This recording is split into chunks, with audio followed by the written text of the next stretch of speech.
இப்பொழுது ஆரம்பமாக போகிறது நாட்டின் மிக பெரிய விசாரணை. ஆப்கே அதாலத்தில் ரஜத் சர்மாவுடன்.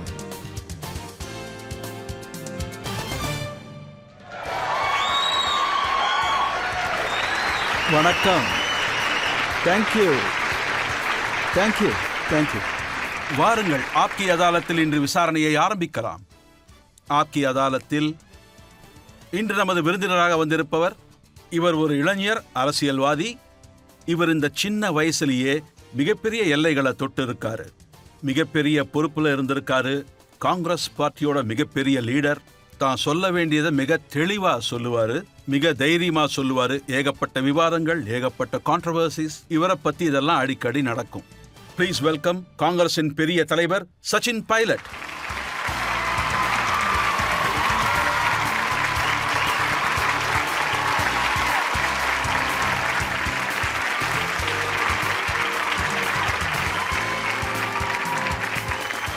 ஆப்கி அதாலத்தில் இன்றைய ஜட்ஜ் வந்து பிரபலமான பத்திரிகையாளர், ராஜஸ்தான் அரசியல நல்லா தெரிஞ்சு வச்சிருக்கிறவர். சச்சின் அவருக்கு ரொம்ப நல்லா தெரியும். Please welcome Sanjay ஸ்ரீவாஸ்தவ்.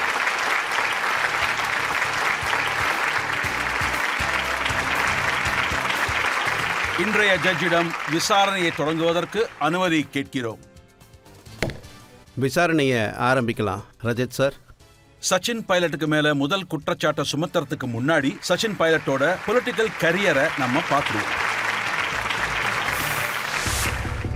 காங்கிரஸ் பார்ட்டியின் பிரபலமான லீடர் சச்சின் பைலட் மாடர்ன் இந்தியாவின் ஒரு இளைய பொலிட்டிஷியன் கூட சொல்லலாம். அவருக்குன்னு ஒரு தனி சப்போர்ட் பேஸே இருக்கு. இந்த சச்சின் பைலட் ராஜஸ்தானுடைய காங்கிரஸ் பார்ட்டிக்கு தலைவராக இருந்திருக்காரு. 7 வருஷம் தொடர்ந்து இருந்திருக்காரு. ராஜஸ்தானுக்கு தன்னோட பார்ட்டிக்குன்னு காங்கிரஸ் சர்ஜிங் ஸ்டேட்டுக்கு பிரசிடென்டா இருந்திருக்காரு. சச்சின் பைலட்டோட தலைமையில 2018 இந்த காங்கிரஸ் சட்டமன்ற தேர்தலில் ஜெயிச்சு வெளியே வந்தாரு. சச்சின் பைலட் கிட்டத்தட்ட ஒரு முக்கிய மந்திரி ஆகியிருப்பாரு. காங்கிரஸ் அவரை ஒரு டெப்யூட்டி சீஃப் மினிஸ்டரா ஆக்கினாங்க. அப்புறம் முக்கிய மந்திரி அசோக் கெலோட் கூட ஒரு கருத்து வேறுபாடு இருந்தது. அதன் காரணமா அவருடைய பதவி அவர் ராஜினாமா செஞ்சாரு. இந்த முறை நடக்கிற சட்டமன்ற தேர்தல்ல சச்சின் பைலட் எலெக்ஷன்ல என்னவோ ஜெயிச்சாரு. ஆனா காங்கிரஸ் தோத்து போயிடுச்சு. சச்சின் பைலட் இந்த காங்கிரஸ் பார்ட்டியில முக்கிய லீடரா இருக்காரு. அதோடு அவர்கிட்ட சத்தீஸ்கர் மாநிலத்தின் பொறுப்பு இருக்கு. சச்சின் பைலட் தன்னுடைய 26வது வயசுல மக்களவை உறுப்பினரா அவர் தேர்ந்தெடுக்கப்பட்டார்.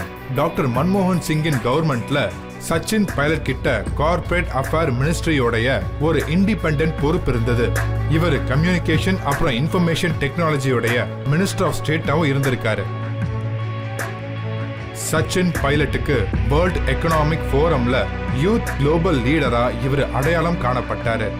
சச்சின் பைலட்டுக்குன்னு இன்னொரு சிறப்பும் உண்டு. டெரிட்டோரியல் ஆர்மியில ரெகுலர் கமிஷன் ஆபீசரா இவர் அடையாளம் காணப்பட்டவர். முதல் யூனியன் மினிஸ்டர் அப்படிங்கிற பேர்ல சச்சின் பைலட் இப்ப டெரிட்டோரியல் ஆர்மியோடைய 124 சிக் ரெஜிமெண்ட்ல கேப்டனுடைய ரேங்க்ல இருக்காரு. Wharton School of the University of பென்சில்வேனியாவோட MBA ஆன இந்த சச்சின் பைலட் ஆப்கே அதாலத்தில் தன்னுடைய நியாயத்தை பத்தி அவரே சொல்லுவாரு. வாங்க, ஆப்கி அதாலத்துல முதல் குற்றச்சாட்டை ஆரம்பிக்கலாம். சச்சின் பைலட் மீது. ஆப்கே அதாலத்தில் காங்கிரஸ் லீடர் மீது சச்சின் பைலட் வைக்கும் குற்றச்சாட்டு, அதாவது இவர் அரசியல் விளையாட்டில் பொருந்தாதவர். சச்சின், உங்க அப்பா ராஜேஷ் பைலட் உங்களை அமெரிக்காவில் இருக்கிற மேனேஜ்மெண்ட் ஸ்கூல்ல படிக்க அனுப்பினாரு. அந்த ஸ்கூல்ல படிச்சு வெளியே வந்தவங்க லிஸ்ட்டை பார்த்தேன். எலான் மஸ்க் பேரும் இருந்தது, வாரன் பஃபே, சுந்தர் பிச்சை. இவங்க எல்லாருமே இன்னைக்கு பார்த்தீங்கன்னா கோடிக்கணக்கான டாலர்ஸ்ல சம்பாதிக்கிறாங்க. ஆனா நீங்க அந்த வழியில போகாம அரசியலுக்குள்ள வந்துட்டீங்க. நம்ம நாட்டில் இந்த மாதிரி படித்தவங்க எல்லாம் சில பிரின்சிபல்ஸ் அண்ட் கன்வென்ஷன்ஸை மதிக்கிறவங்க, நல்ல குவாலிஃபிகேஷனோட இருக்காங்க அரசியலுக்கு வர்றதுக்கு. அது எந்த பார்ட்டியா இருந்தாலும் சரி, அது இந்த நாட்டுக்கு நல்ல விஷயம் தானே. பெருத்தா நல்லா படிக்காதவங்க இந்த நாட்டை வழி நடத்தணும், சட்டத்தை உருவாக்கணும்னு யார் தான் நினைப்பாங்க? நல்ல பேக்ரவுண்ட், நல்ல கல்வி, அப்புறம் குவாலிட்டியான எஜுகேஷன் எல்லா துறைக்கும் ரொம்ப முக்கியமானது. அது அரசியலுக்கு ரொம்ப முக்கியம்னு நான் நினைக்கிறேன். அப்படின்னா நீங்க எனக்கு தெரிஞ்சு சந்தோஷம் தான் படணும். எலான் மஸ்க் அப்புறம் நீங்க சொன்னவங்க எல்லாருமே கோடி கணக்கில் சம்பாதிக்கிறாங்க. ஆனா அது இன்ஸ்டிடியூட்ல இருந்து. ஆனா ஆனா அதே இன்ஸ்டிடியூட்ல தான் நானும் படிச்சிருக்கேன். எனக்கு பல நேரங்கள்ல பல இடங்கள்ல அரசியல் பேசும்போதோ, சபையில இருக்கும்போதோ, பார்லிமெண்ட்ல இல்ல சட்டசபையில இருக்கும்போது, இல்ல நம்ம சட்டத்தை உருவாக்கும் போதோ, கொள்கைகளை உருவாக்கும் போதோ, இல்ல டெபிட் பண்ணும்போது, நல்லா படிச்ச ஒருத்தர் பேசும்போது ரொம்பவே நல்லா இருக்கும். எல்லாரும் நினைப்பாங்க படிச்சவங்க பொறுப்புல இருக்காங்க ஆனா அப்படின்னு. படிச்சவங்க அரசியல்ல வரதுக்கு நிறைய அடிபட்டிருக்கலாம், கஷ்டப்பட்டிருக்கலாம். ஆனா நீங்க பேராசூட்ல இருந்து இறங்கி நேரா பார்லிமெண்ட்டுக்கு போயிட்டீங்க. ஆமா, நீங்க சொல்றதும் ஒரு விதத்துல சரிதான். ஏன்னா எனக்கு சின்ன வயசுலயே என் பார்ட்டி எனக்கு வாய்ப்பு கொடுத்தாங்க. 25 லட்சம் மக்கள் தேர்ந்தெடுத்து நான் இந்த இடத்துக்கு வந்திருக்கேன். அவங்களுக்கு தான் நான் இப்போ நன்றி சொல்லணும். ஏன்னா அவங்க நல்லா படிச்ச ஒருத்தரை தான் தேர்ந்தெடுத்து அனுப்பியிருக்காங்க.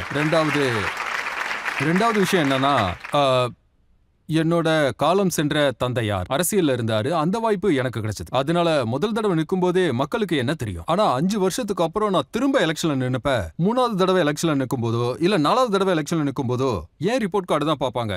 நீ என்னையா பண்ண, நீ யாரோட பையன், யாரோட மருமகன், தம்பி, பேரன், எதுவுமே வேலைக்கு ஆகாது. So second, third, fourth time எலெக்ஷன்லாம் நிற்கும்போது அவங்களோட திறமையால தான் ஜெயிச்சே ஆகணும். எனக்கு தெரிஞ்சு நீங்க உறவுகளை சொல்லி 3 தடவை 4 தடவைலாம் ஜெயிக்கவே முடியாது.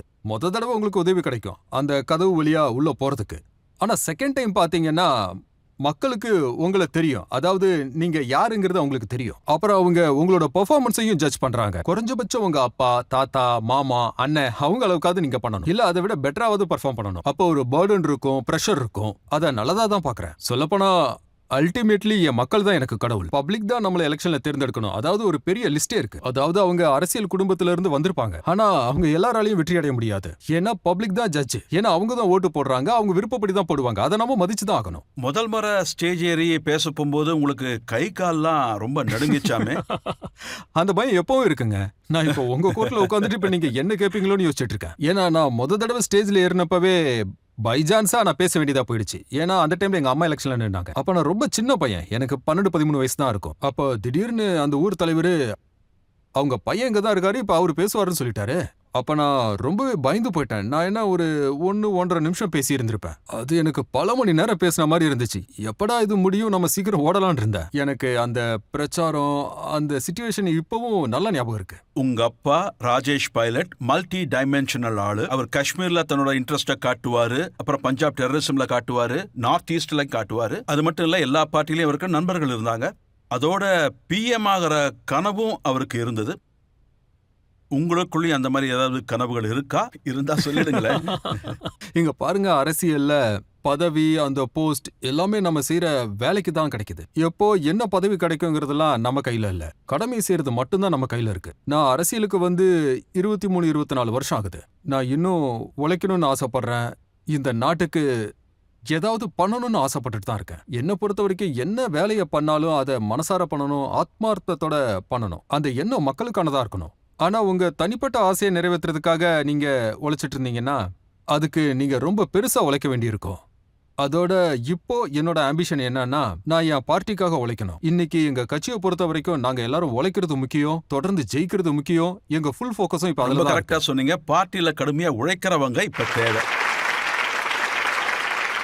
உங்களை யாருக்கிட்டையாவது ஏதாவது கேள்வி இருந்தா தாராளமா இப்ப கேட்கலாம். ராமர் கோயில்ல ராமர் சிலைய பிரதிஷ்டை பண்ணிட்டாங்க. ராமரை பாக்குறதுக்கு நீங்க எப்போ அயோத்திக்கு போறீங்க? நான் எப்போ போக ஆசைப்படுறேனோ அப்போ போயிடுவேன். ஆனா ஆனா ஆனா ஆனா என்னை பொறுத்த வரைக்கும் அந்த கோவிலுக்கு யார் யாரெல்லாம் போறாங்க, யார் யாரெல்லாம் போகல, எப்போ போகணும், எப்போ போகக்கூடாது, இதெல்லாம் யாருமே தீர்மானிக்க கூடாது. என்னோட தர்மம், என்னோட பூஜை, என்னுடைய புனஸ்காரம், என்னோட பக்தி, அதெல்லாம் ஏன் தனிப்பட்ட விஷயம். எந்த கோவிலுக்கு எப்போ போகணுங்கிறத நான் தான் முடிவு பண்ணணும். அழைப்பு வரும், நான் கண்டிப்பா போவேன். இப்போ என்ன பொறுத்த வரைக்கும் இந்த எண்ணம் மக்களால் நல்லா புரிஞ்சுக்கப்படணும். ஏன்னா ராமர் இல்லாம இந்த பிரபஞ்சத்துல எதுவுமே இல்ல. அதே மாதிரி ராமர் ஒரே கோயில்ல தான் இருப்பாரு, ஒரே இடத்துல தான் இருப்பாருலாம் கிடையாதுங்க. ராமர் நம்ம எல்லாருக்கும் சொந்தம், நாம ராமருக்கு சொந்தம். இதுல வாதம் பண்றதுக்கான பேச்சுக்கே இடம் இல்ல. ஆனா சச்சின், உங்க நாள்ன்றது ஸ்ரீராம ஜெபத்துல தான் ஆரம்பிக்குது. உங்க அப்பா யாரை பார்த்தாலும் ராம் ராம்னு சொல்லுவாரு. அது எனக்கு நல்லா ஞாபகம் இருக்கு. நாங்களும் சொல்லுவோம். அதாவது எங்க ஊர்ல ராஜஸ்தான்ல புதுசா யாரையாவது பார்க்கும்போது இல்ல அவங்க கிட்ட பேசும்போது ராம் ராம்னு சொல்லுவோம். ஏன்னா அப்படி ஒரு கிரீட்டிங் அங்க எல்லாரும், எல்லா ஜாதிக்காரங்களும், எல்லா வயசுல உள்ளவங்களும் அதை சொல்லுவாங்க. அதாவது நிறைய பேர் என்ன சொல்றாங்கன்னு பாத்தீங்கன்னா, குறிப்பா இந்த காங்கிரஸ்காரங்க இத பெருசா சொல்றது இல்லையேன்னு சொல்லுவாங்க. என்னை பொறுத்த வரைக்கும் ரொம்ப அதிகமா ராம் ராம்னு நான் காலையில சொல்லுவேன். 1000 தடவை சொல்லுவேன். சாமி பேரை சொல்றது நல்ல விஷயம் தானே. எந்த அளவுக்கு அதிகமா சொல்றோமோ அந்த அளவுக்கு நல்லதுதான். அப்படின்னா சோனியா காந்தி, மல்லிகார்ஜுன் கார்கே, உங்க பார்ட்டி பிரசிடென்ட், இவங்களுக்கெல்லாம் இன்விடேஷன் வந்ததே, ஏன் அவங்க போகல? நிறைய பேருக்கு அழைப்புகள் கொடுக்கப்பட்டுச்சு. இதுல முக்கியமான விஷயம் என்னன்னா, இந்த அழைப்புதல் எல்லாம் யாரு கொடுக்கறாங்க, எதுக்காக கொடுக்கறாங்கங்கிறது தான். ஏன்னா இது ஒன்னும் ஆல் பார்ட்டி மீட்டிங்லாம் கிடையாது. இங்க நீதிமன்றம் ஒரு தீர்ப்பு கொடுக்குது. பல தரப்பு வாதங்களை எல்லாத்தையும் கேட்டதுக்கு அப்புறமா தீர்ப்பு கொடுக்கறாங்க. அதை எல்லாருமே ஏத்துக்கிட்டாங்க. நம்ம நாட்டு மக்கள் நிறைய பேர் சந்தோஷப்படுறாங்க, புனிதமா ஒரு பெரிய கோவிலை கட்டியிருக்காங்கன்னு. இதுல யாரு எப்போ எங்க போகணும் அப்படிங்கிறது இதை ஒரு குறிப்பிட்ட சாரா எடுக்கக்கூடாதுங்கிறது தான். அப்புறம் சங்கராச்சாரியார் கோயில் திறப்பு விழாக்கு போல அப்படிங்கிறாரு. ஒவ்வொருத்தருக்கும் ஒவ்வொரு காரணம் இருக்கும். ஆனா எங்களோட கட்சி, எங்களோட பார்ட்டி எப்போ எந்த கோவிலுக்கு போகணுமோ போகலாம், எப்போ பஜனை பாடணுமோ, எப்போ கோவிலுக்கு போகணுமோ அதை அவங்க தனிப்பட்ட விருப்பத்துக்கு ஏற்றபடி போய்க்கலாம். ஆனா அதை நம்ம வேற மாதிரி பாக்குறதோ இல்ல அரசியல் பார்வையில பாக்குறதையோ நான் அதை தப்புன்னு தான் சொல்லுவேன். அதனால கோவிலுக்கு நாம விருப்பப்படும் போது போகணும். நமக்கு அழைப்பு கொடுக்க வேண்டியது மேல இருக்கிறவருங்க. நமக்கு ராமர்கிட்ட இருந்து அழைப்பு வரும்போது நம்ம கண்டிப்பா போக போறோம். யார் தடுக்க போறா? அங்க போறதுங்கிறது நம்மளோட விருப்பம் தான். ஆனா இங்க இத எப்படி அவங்க அத மேனேஜ்மெண்ட் பண்ணாங்களோ, என்னை பொறுத்த வரைக்கும் இத பொலிட்டிக்கல் பார்வையில தான் பார்த்து பண்ணியிருக்காங்க. அவங்க குறிப்பிட்ட சில பேரை கூப்பிட்டுருக்காங்க. சொல்லப்போனா என்னையே கூப்பிடலையே. எனக்கு அழைப்பதிலும் தேவையில்ல. என் மனசுக்கு எப்போ தோணுதோ அப்ப நான் போவேன். அப்படி நான் போகும்போது யாரும் என்ன தடுக்க போறதில்ல. காங்கிரஸ்ல ஏகப்பட்ட லீடர்ஸ் இருக்காங்க. பிரமோத் கிருஷ்ணன் இருக்காரு. இவங்க எல்லாரும் போயிருக்காங்க. அவங்க என்ன சொன்னாங்கன்னா, காங்கிரஸ் பார்ட்டியோட லீடர்ஷிப் இந்த இன்விடேஷனை நிராகரிச்சு ஸ்ரீராமரை அவமானப்படுத்தினதா. இல்லைங்க, இதுல பலதரப்பட்ட கருத்துக்கள் இருக்கலாம். சில பேர் நல்லதுன்னு சொல்லுவாங்க, சிலர் கெட்டதுன்னு சொல்லுவாங்க. ஆனா நான் சொன்ன மாதிரி எங்க பார்ட்டியில அப்படிலாம் கிடையாது. அரசியல் ரீதியா இப்போ நம்மளை எதிர்க்கிற கட்சிகள் இருக்காங்க. அவங்க இத அப்படிதான் போர்ட்ரேட் பண்ணுவாங்க. இவங்க இந்த முடிவால சந்தோஷமா இல்ல, மக்கள் எதிர்க்கிறாங்க அப்படிலாம் சொல்லுவாங்க. ஆனா அதெல்லாம் உண்மையே கிடையாது. நாங்க நியாய தர்மத்தை மதிக்கிறோம். இது நம்மளோட தனிப்பட்ட விஷயம்.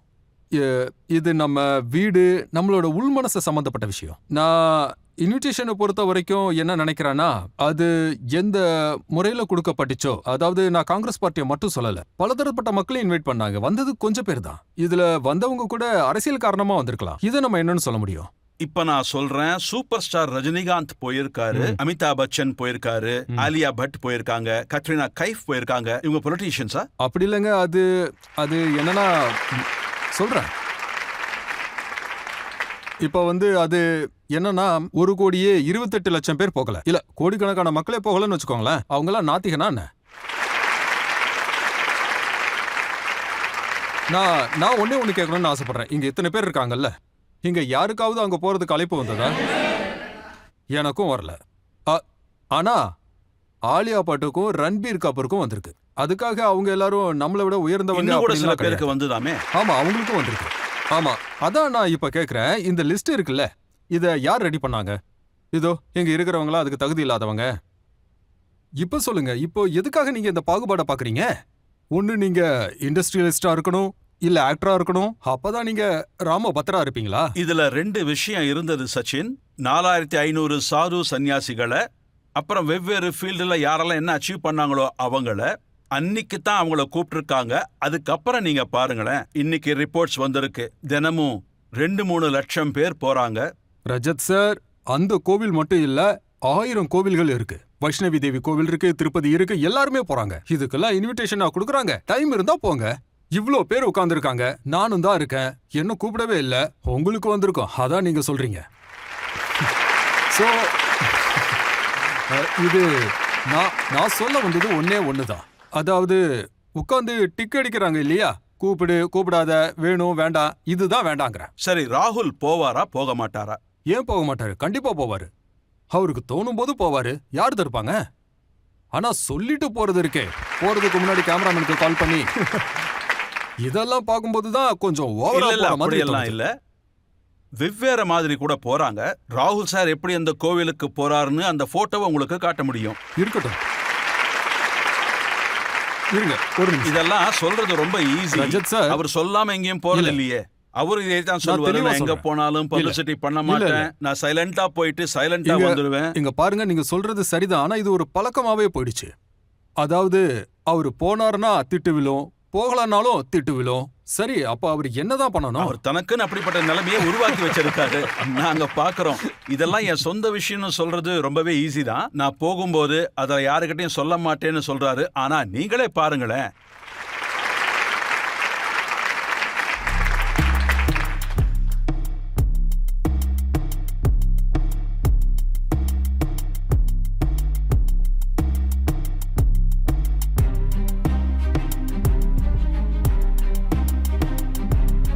அவர் ஷோ காட்டுறாருன்னு சொல்ல வரல, ஆனா காட்டுறாரு. உங்களுக்கு இந்த போட்டோஸ்லாம் நல்லா இல்லையா? ரொம்ப நல்லா இருக்கு. அப்ப இது நல்ல விஷயம் தானே. இதை போய் எதுக்காக குறை சொல்றீங்க? ஆ? ஆனா அரசியல் கண்ணோட்டத்துல பார்க்கும்போது காந்திஜி நம்ம நாட்டோட மிகப்பெரிய லீடரா வாழ்ந்தவர். அவர் கலந்துக்கிற எல்லா ஃபங்க்ஷனும் ரகுபதி ராகவ ராஜாராம்னு தான் ஆரம்பிக்கும். அவர் ராம் ராம்னு தான் சொல்லுவாரு. அவரோட கடைசி வார்த்தையும் ஹே ராம்னு தான் இருந்தது. மகாத்மா காந்தியை பத்தி நீங்க சொன்னீங்க. நீங்க ரொம்ப கரெக்டா தான் சொல்றீங்க. அவரோட எந்த ஒரு ப்ரோக்ராம்லயும் பிரகவதி ராகவ ராஜாராம் பாட்டு பாடுவாரு. இன்னும் சொல்ல போனா அவரை மாதிரி ஒரு மகானை இந்த உலகத்திலேயே பார்த்திருக்க முடியாது. ஈஸ்வர் அல்லா தேரா நாம் அருமையா சொன்னாரு. அதை நீங்க எடிட் பண்றீங்க. நீங்க அதை சொல்ல விரும்பல. இதுக்கு என்ன காரணம்? இப்ப இருக்கிற சிச்சுவேஷனுக்கு அது சூட் ஆகல. ஆனா இந்த நாடு எல்லாருக்கும் சொந்தம். மக்களும் அதை ஃபீல் பண்ணணும். இங்க மத பேதங்கள் எதுவுமே கிடையாது. சொல்லப்போனா நம்ம நாட்டுல நிறைய டிவிஷன்ஸ் உருவாயாச்சு. ஏழை பணக்காரன், சிட்டி வில்லேஜ். அதனால நான் என்ன சொல்ல வரேன்னா, நம்ம எல்லாரும் இன்க்ளூடிங் உங்கள மாதிரியான பத்திரிகையாளர்கள் நம்ம எல்லாருமே முயற்சி எடுக்கணும். நம்ம நாட்டு மக்களை எப்படி ஒன்னா சேர்க்கணும்னு நம்ம எல்லாரும் முயற்சிக்கணும். நாம நம்மளை பிரிக்கிறவங்க நமக்குள்ள, அதாவது இந்த நாட்டுக்குள்ள ஜாதி மதம் பேதங்கள், பாஷை, லிவிங் ஸ்டைல், சாப்பாடு எல்லாமே வேற வேற மாதிரி இருக்கும். இந்த மாதிரி நாம பிரிக்கப்பட்டிருக்கோம். இந்த நெருப்புல எண்ணெயை ஊத்துனா அது இன்னமும் எரியதான் செய்யும். இவங்க எல்லாரையும் ஒன்னா சேர்க்கிற லீடர்ஸ் வரணும், பத்திரிக்கைக்காரங்க வரணும். எல்லாரும் ஒன்னா சேர்ந்து இவங்கள ஒன்னா சேர்க்கணும். அதோட நம்ம நாட்டோட மிகப்பெரிய பலம், நம்ம கிட்ட வெவ்வேறு பாஷைகள் இருக்கு, எண்ணங்களும் இருக்கு. ஆனாலும் நம்ம எல்லாரும் இந்தியன்ஸ். இது நம்மளோட நாடு. யாராவது ஒருத்தன் ஃபீல் பண்ணா கூட என்ன வேறுபடுத்துறாங்க, என் ஜாதிய பாக்குறாங்க, என்ன தள்ளி வைக்கிறாங்க, என்ன ஒதுக்குறாங்க, அதை சரி பண்றது நம்மளோட பொறுப்பாகுது. இது ஒரு பார்ட்டியோ ஒரு தலைவரோ செய்ய வேண்டிய வேலை இல்ல. இது எல்லாத்தையும் நாம எல்லாரும் ஒன்னா சேர்ந்து செஞ்சாதான் நம்ம நாடு முன்னேறி வரும், நம்பர் ஒன்னா உருவாகும். நாமளே ஒரு செக்ஷன் போட்டு நீ முன்னாடி வா, நீ பின்னாடி போ அப்படிலாம் சொல்லக்கூடாது. இது ரொம்ப பெரிய நாடு. இதுக்குள்ள பார்ட்டிஸ் வருவாங்க, வந்துட்டு போவாங்க, பிரச்சனைகள் உருவாக தான் செய்யும். ஆனா இந்த நாடு, இந்த நாட்டின் மக்கள் எல்லாரும் ஒன்னாவே இருக்கணும். இதை நாம ஞாபகம் சச்சின், வச்சுக்கிட்டா உங்க பார்ட்டில நிறைய லீடர்ஸ் இருக்காங்க. அவங்க இந்த மாதிரி விஷயங்களை ஏத்துக்கிறது இல்லையே. முதல் கம்ப்ளைண்ட் அசோக் கெலாட் தான் வச்சாரு. ராஜஸ்தான்ல இருந்து நாங்க கல்ல அனுப்பினோம், எங்க கவர்மெண்ட் கோவிலுக்காக இவ்வளவு கான்ட்ரிபியூஷன் பண்ணோம், எங்களுக்கு ஏன் முக்கியத்துவம் கொடுக்கல? ஏங்க, நான் இப்பதானே சொன்னேன், இன்விடேஷன் வரலன்னா வரல.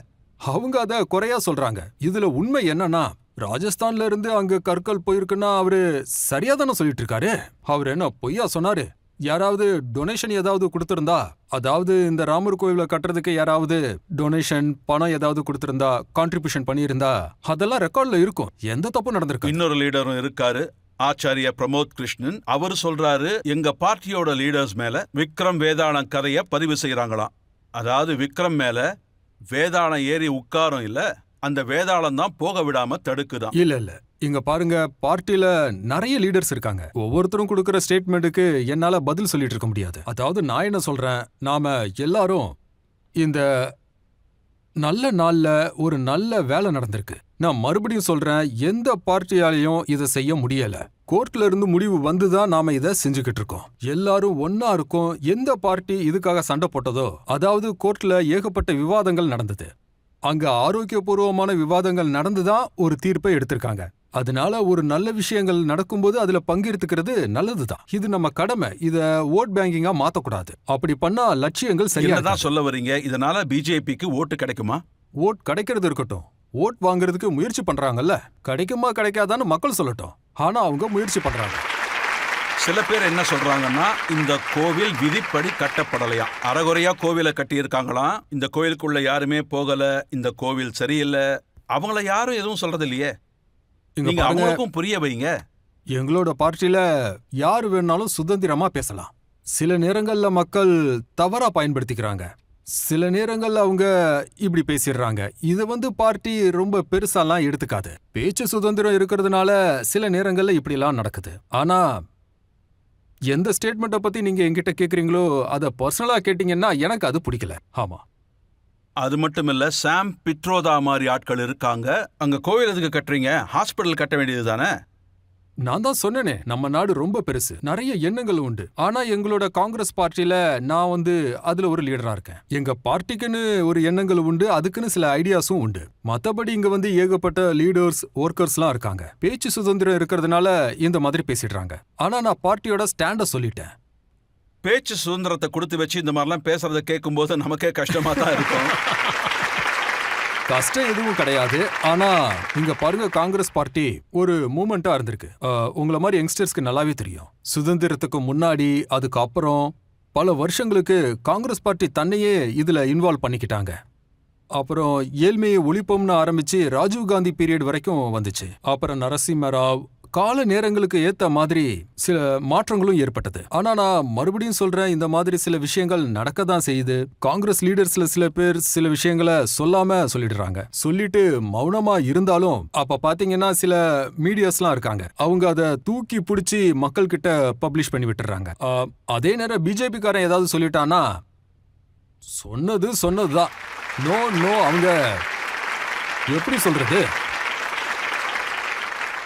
யாராவது ஒரு லீடர் ஏதாவது சொல்லிட்டானா இல்ல ஏதாவது ஒரு காரியத்தை பண்ணிட்டானா அதை நாங்க சொல்லவே இல்லைன்னு அடிச்சு சொல்லுவாங்க. சரி விடுங்க, இதெல்லாம் போயிட்டே தான் இருக்கும். தப்பான எண்ணங்களை நான் போக்க விரும்புறேன். உங்க மனசுல இருந்து இந்த விஷயங்களை எடுத்துருங்க. அதாவது மீடியா யாருக்கும் பயந்தோ நடுங்கியோ எதுவும் செய்யறது கிடையாது. இத புரிஞ்சுக்கங்க, அப்படி நடக்கிறது கிடையாது. நான் இதை எதுக்காக சொல்றேன்னா, இந்த இடத்துல நான் பேசினா அது கண்டிப்பா பப்ளிஷ் ஆகும். வேற எங்கேயாவது பேசினா காட்டவே மாட்டாங்க. நீங்க காட்டுவீங்க இல்லையா?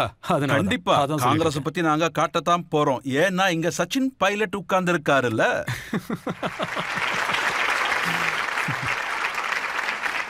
காங்கிரஸ் கட்சியின் சார்பா நான் பேச விரும்புறேன். காங்கிரஸ் கட்சிக்குள்ளேயே நிறைய பலவீனங்கள் இருக்கு. பாபர் மசூதியோட பூட்டை அவங்க தான் திறந்தாங்க, அந்த கிரெடிட்காகத்தான். ஆனா இன்னைக்கு அந்த கிரெடிட்டை பிஜேபி தட்டிக்கிட்டு போயிடுச்சு. இதுக்கு ஒரு பெரிய சரித்திரமே இருக்கு. அதுக்கப்புறம் பல விஷயங்கள் நடந்தது. கோர்ட் தீர்ப்ப சொன்னாங்க. இப்ப நீங்க இந்த கிரெடிட்டை பத்தி சொன்னீங்க இல்லையா, அத ஒன்னும் பண்ண முடியாது. ஆனா நான் என்ன சொல்ல வரேன்னா, நாம இந்த விஷயத்த மறக்கணும். விவாதங்களை விடுங்க. ஹிந்து முஸ்லிம்ஸும் இத பத்தி பேசக்கூடாது. ஏன்னா தீர்ப்பு கோர்ட்ல இருந்து வந்திருக்கு. ஒரு கோவிலையும் கட்டியாச்சு, எல்லாரோட பக்தியும் இருக்கு. இதை நாம கௌரவமா ஏத்துக்கிட்டு முன்னேறி போய்கிட்டே இருக்கணும். அந்த காலத்துல யார் என்ன பண்ணாங்க பண்ணலங்கிறதெல்லாம் பேசி எந்த பிரயோஜனமும் கிடையாது. இதை விட்டுட்டு முன்னாடி ஏன் சொல்றாருன்னா, காங்கிரஸ்ல இருக்கிற பெரிய பெரிய லீடர்ஸ், உதாரணத்துக்கு கமல்நாத் இருக்காரு, திக்விஜய் சிங் இருக்காரு, இவங்க எப்ப பாரு சொல்லிக்கிட்டு இருக்காங்க, பூட்டை நாங்க தான் திறந்தோம், காங்கிரஸ் பீரியட்ல தான் போராட்டம் எல்லாம் நடந்தது, ஆனா கிரெடிட் பிஜேபிக்கு போகுது. இல்ல, அப்படிலாம் எதுவும் கிடையாது. நடுவுல பல விஷயங்கள் நடந்திருக்கு. அதுக்கு முன்னாடி பல விஷயங்கள் நடந்தது, அதெல்லாம் இப்ப வேண்டாம். ஆனா நான் என்ன சொல்றேன்னா, யாரா இருந்தாலும் இப்ப அடுத்து என்ன நடக்க போகுதுன்னு பார்த்து நகரணும். நாட்டோட முன்னேற்றத்தை கவனிக்கணும். யார் என்ன பண்ணாங்க பண்ணலன்னு யோசிச்சா நம்ம பின்னோக்கி போயிடுவோம். அதெல்லாம் யோசிக்க கூடாது, நம்ம முன்னேறி தான் போகணும். இப்போ ஒரு சின்ன பிரேக் எடுத்துக்கலாம். ஆப்கி அதாலத்ல பிரேக்கு அப்புறம் சச்சின் பைலட் வாதாடுவாரு. வெயிட் பண்ணுங்க. பகவந்த் மான் சீஃப் மினிஸ்டரா இருந்தாரு. அவர் சொல்றாரு காங்கிரஸ் இருந்ததுன்னு. காங்கிரஸ் பதிலடி கொடுக்கறாங்க. ஒரு ஜோக்கர் இருந்தாரு. நீங்க எப்பவாவது ராகுல் காந்தி கிட்ட, பிரியங்கா காந்தி கிட்ட பேசிருக்கீங்களா? இன்னும் என்னெல்லாம் கேள்வி கேட்க போறீங்களோ? இதுக்கு மேல பெருசா நான் என்ன கேட்டுட போறேன்? அதான் இவ்வளவு கேட்டுட்டீங்களே. Welcome back. இன்னைக்கு ஆப்கி அதாலத்தில் உங்கள் விருந்தினர் காங்கிரசின் பெரிய லீடர் சச்சின் பைலட். ஆப்கி அதாலத்தில் அடுத்த குற்றச்சாட்டு. ஆப்கே அதாலத்தில் காங்கிரஸ் லீடர் சச்சின் பைலட் மீதுள்ள குற்றச்சாட்டில் இவர் பார்ட்டியில் குழப்பங்கள் நிலவுகிறது. சச்சின், நீங்க பார்ட்டியோட லீடரா இருக்கீங்க. பல பேர் என்ன சொல்றாங்கன்னா, நாட்டுல எலெக்ஷன் வரப்போகுது, 100 நாள் பாக்கி இருக்கு. ஆனா உங்க பார்ட்டியில இருக்கிற அத்தனை சக்தியும் நியாய யாத்திரைக்கு கிளம்பிட்டாங்க. எலெக்ஷன் கவலையே கிடையாதா? இத பாருங்க, யாரு ராகுல் காந்தியோட முதல் யாத்திரை இருந்தது ரஜத் சார், அது சுதந்திர இந்தியாவோட சரித்திரத்துல எந்த ஒரு பெரிய லீடரும் இவ்வளவு பெரிய யாத்திரை போனதே கிடையாது. 4500 கிலோமீட்டர் அவர் நடந்தாரு. கன்னியாகுமரியில இருந்து காஷ்மீர் வரைக்கும். அப்ப அவருக்கு கிடைச்ச ரெஸ்பான்ஸ நானே பார்த்தேன். ஆச்சரியமா இருந்தது. அதோட மக்கள் டிமாண்ட் பண்ணாங்க. காங்கிரஸ் ஒர்க்கிங் கமிட்டி டிமாண்ட் பண்ணுச்சு, லோக்சபாவுக்கு முன்னாடி ஒரு பாத யாத்திரை கண்டிப்பா இருக்கணும்னு. எங்களுக்கு நேரம் குறைவா இருக்கிறதுனால நாங்க அதை ஷார்ட் பண்ணோம். பஸ்லயும் போவாங்க, நடந்தும் போவாங்க. அதோட இந்த யாத்திரை போகணும்னு பார்ட்டி தான் முடிவு பண்ணிச்சு. இது ஓட் பேங்கிங்கான யாத்திரையே கிடையாது, பொலிட்டிக்கல் ஆங்கிளே கிடையாது. இந்த யாத்திரையில ஒரு மெசேஜ் இருந்தது, இப்பவும் இருக்கு. பல இடங்கள்ல நீங்க நோட்டீஸ் பண்ணிருக்கணும். மக்கள் வருத்தப்படுறாங்க, அவங்க பேசுறத யாருமே காது கொடுத்து கேட்க மாட்டேங்கிறாங்கன்னு வருந்துறாங்க. மணிப்பூர்ல நடந்தது உங்களுக்கே தெரியும். அங்க பல பேர் சித்திரவதைக்கு உள்ளானாங்க. வயலன்ஸ் நடந்தது, மர்டரு, பலாத்காரம்னு நிறைய விஷயங்கள் அங்க நடந்துச்சு. அதனால அவங்களோட வருத்தத்தை கேட்கறதுக்கும் மருந்து கொடுக்கறதுக்கும் அவங்க யாராதான் இருந்தான்னு, லேடிஸா இருக்கலாம், விவசாயியா இருக்கலாம், அவங்களுக்கு நியாயம் கிடைக்கணும். கவர்மெண்ட் கிட்ட இருந்து அப்போசிஷன்ல உட்கார்ந்து இதெல்லாம் டிமாண்ட் பண்றது ஒன்றும் தப்பு இல்லையே. அதோட சம்மர்ல தான் எலெக்ஷன் வரப்போகுது. சோ ஜனவரியில இருந்து மார்ச் வரைக்கும் ஒரு 50 நாளைக்கு இத பத்தி பேசுறதுக்கு ராகுல் காந்தி மத்தவங்களும் போறாங்கன்னா, கவர்மெண்டோட கவனத்தை ஈர்க்கறாங்கன்னா அதுல என்ன தப்பு இருக்கு? அதோட இந்த யாத்திரை போகணும்னு பார்ட்டி தானே முடிவு எடுத்திருக்கு. முதல் யாத்திரை சக்சஸ் ஆச்சு, மக்களுக்குள்ள ஒரு உற்சாகம் ஏற்பட்டுச்சு. அதோட நாங்க கர்நாடகாவில் ஜெயிச்சோம், எம்பில தோத்தோம். இதெல்லாம் நடக்கிற விஷயம்தான். ஆனா பாலிடிக்ஸ்ல சில பிரின்சிபல்ஸ் உண்டு, கொள்கைகள் உண்டு. அந்த கொள்கையோட நாம முன்னேறி போனோம்னா பார்ட்டிக்கும் லாபம் கிடைக்கும், நாட்டுக்கும் கிடைக்கும். ஆனா இந்த மாதிரியான நேரத்துல நீங்க நிறைய அப்போசிஷன் கூட அலையன்ஸ் வச்சிருக்கீங்க. எப்பெல்லாம் சீட் ஷேரிங் டிஸ்கஷன்ஸ் நடக்குமோ அப்பெல்லாம் ஆர்குமெண்ட்ஸ் வரும். பஞ்சாப்ல யார் கூட அலையன்ஸ் வைக்கணும், எவ்வளவு சீட் ஷேர் பண்ணணும். அப்ப பார்ட்டியோட லீடர்ஷிப் ராகுல் காந்தி அவர் தான் முக்கியமா முடிவெடுக்கணும். ஆனா அவரே காணோம். காங்கிரஸ் பார்ட்டியோட தலைவரா கார்கே சார் இருக்காரு. அதோட கார்கே சார் எப்படிப்பட்டவர்னு எல்லாருக்கும் தெரியும். இல்ல நீங்க என்ன வேணாலும் சொல்லுங்க, ஆனா காங்கிரஸோட பிரசிடென்ட் யார் தலைவரா இருக்காங்களோ, எங்களுக்குன்னு ஒரு கமிட்டி இருக்கு, இந்தியா அலையன்ஸ் குரூப் இருக்கு. அங்க வேலைகள் நடக்குது. சீட் ஷேரிங் இஷ்யூஸ் வரும், வெவ்வேறு ஸ்டேட்ல வரும். அங்க போய் பேசணும், கேம்பிங் நடத்தணும். அது எல்லாமே கரெக்டா நடந்துட்டு இருக்கு, எதுவும் நடக்காமலாம் இல்ல. ஏன்னா எலெக்ஷன் வந்தாச்சு. ஏன்னா முதல் யாத்திரை நல்லபடியா போனதுனால இன்னொரு யாத்திரையும் போறது நல்லதுன்னு காங்கிரஸ் பார்ட்டி ஃபீல் பண்ணாங்க. ஆனா India alliance, seat sharing, campaigning, strategy எல்லா வேலையுமே நடந்துட்டு. நாங்க கேள்விப்பட்டது பகவன் மாந்த் சிஎம் இருந்தவரு, அவர் சொல்றாரு காங்கிரஸ் இருந்ததுன்னு. அதுக்கு காங்கிரஸ் பதில் சொல்லுது ஒரு ஜோக்கர் இருந்தாருன்னு. என்ன சொல்றது, இது அவர் பார்ட்டியோட சிஎம்மா இருக்காரு, ஸ்டேட்மெண்ட் கொடுத்தாரு, கவுண்டர் வந்தது. அரசியல்ல இதெல்லாம் சாதாரணமாப்பான்னு சொல்லுவாங்கல்ல, அதான் இது. மம்தா பானர்ஜி சொல்றாங்க லெப்டுக்காரங்க கூட நான் உட்காரவே மாட்டேன், அது ஏன்னா லெப்டுக்காரங்க தான் காங்கிரஸ் பார்ட்டியை நடத்துறாங்கன்னு. இல்ல, நான் உங்க பேச்சை ஏத்துக்க மாட்டேன். மம்தாஜி பெரிய லீடர், அவங்க சிஎம்மாவும் இருந்திருக்காங்க. அதோட பங்காலுக்குள்ள அவங்களுக்குன்னு தனி ஒரு இமேஜே இருக்கு. ஆனா இந்தியா அலையன்ஸ்ல எல்லாருமே சரிசமம். பங்காலோட சீட் ஷேரிங்கை பத்தி நாங்க ரிசர்ச் பண்ணிட்டு இருக்கோம். ரிசல்ட் சீக்கிரமாவே வந்துடும். ஆனா எங்களோட நோக்கம் என்னன்னா, அதாவது இந்தியா அலையன்ஸோட பார்ட்னர்ஸ் இருக்காங்களே, அந்த எல்லா பார்ட்டிஸோட ஓட்டையும் நீங்க ஒன்னா சேர்த்தீங்கன்னா 60% மேல ஓட்டு கிடைச்சிருக்கு. அதோட இந்தியா பார்ட்னர்ஸ் இருக்காங்களே, அவங்களுக்கு 35%க்கும் கீழே கிடைச்சிருக்கு. அதான் பிஜேபி பயப்படுறாங்க. இந்தியா அலையன்ஸோட எல்லா பார்ட்னர்ஸும் ஒன்னா சேர்ந்து ஃபைட் பண்ணா எலெக்ஷன் 1-1 ஆச்சுன்னா என்ன வேணாலும் நடக்கலாம். அதனாலதான் எங்களோட யூனிட்டியை பார்த்து அவங்க எல்லாருமே பயப்படுறாங்க. அதோட சீட் ஷேரிங்கை பத்தி சொல்லணும்னா எல்லா ரீஜனல் பார்ட்டிக்கும் முக்கியத்துவம் உண்டு. அவங்க பங்காலோ, பீகாரோ, மகாராஷ்டிராவோ, பஞ்சாபோ. ஆனா கேபிட்டல் லெவல்ல, பேன் இண்டியா லெவல்ல பிஜேபிக்கு நேஷனல் லெவல்ல சேலஞ்ச் பண்ணோம்னா அது காங்கிரஸ் பார்ட்டி தான்.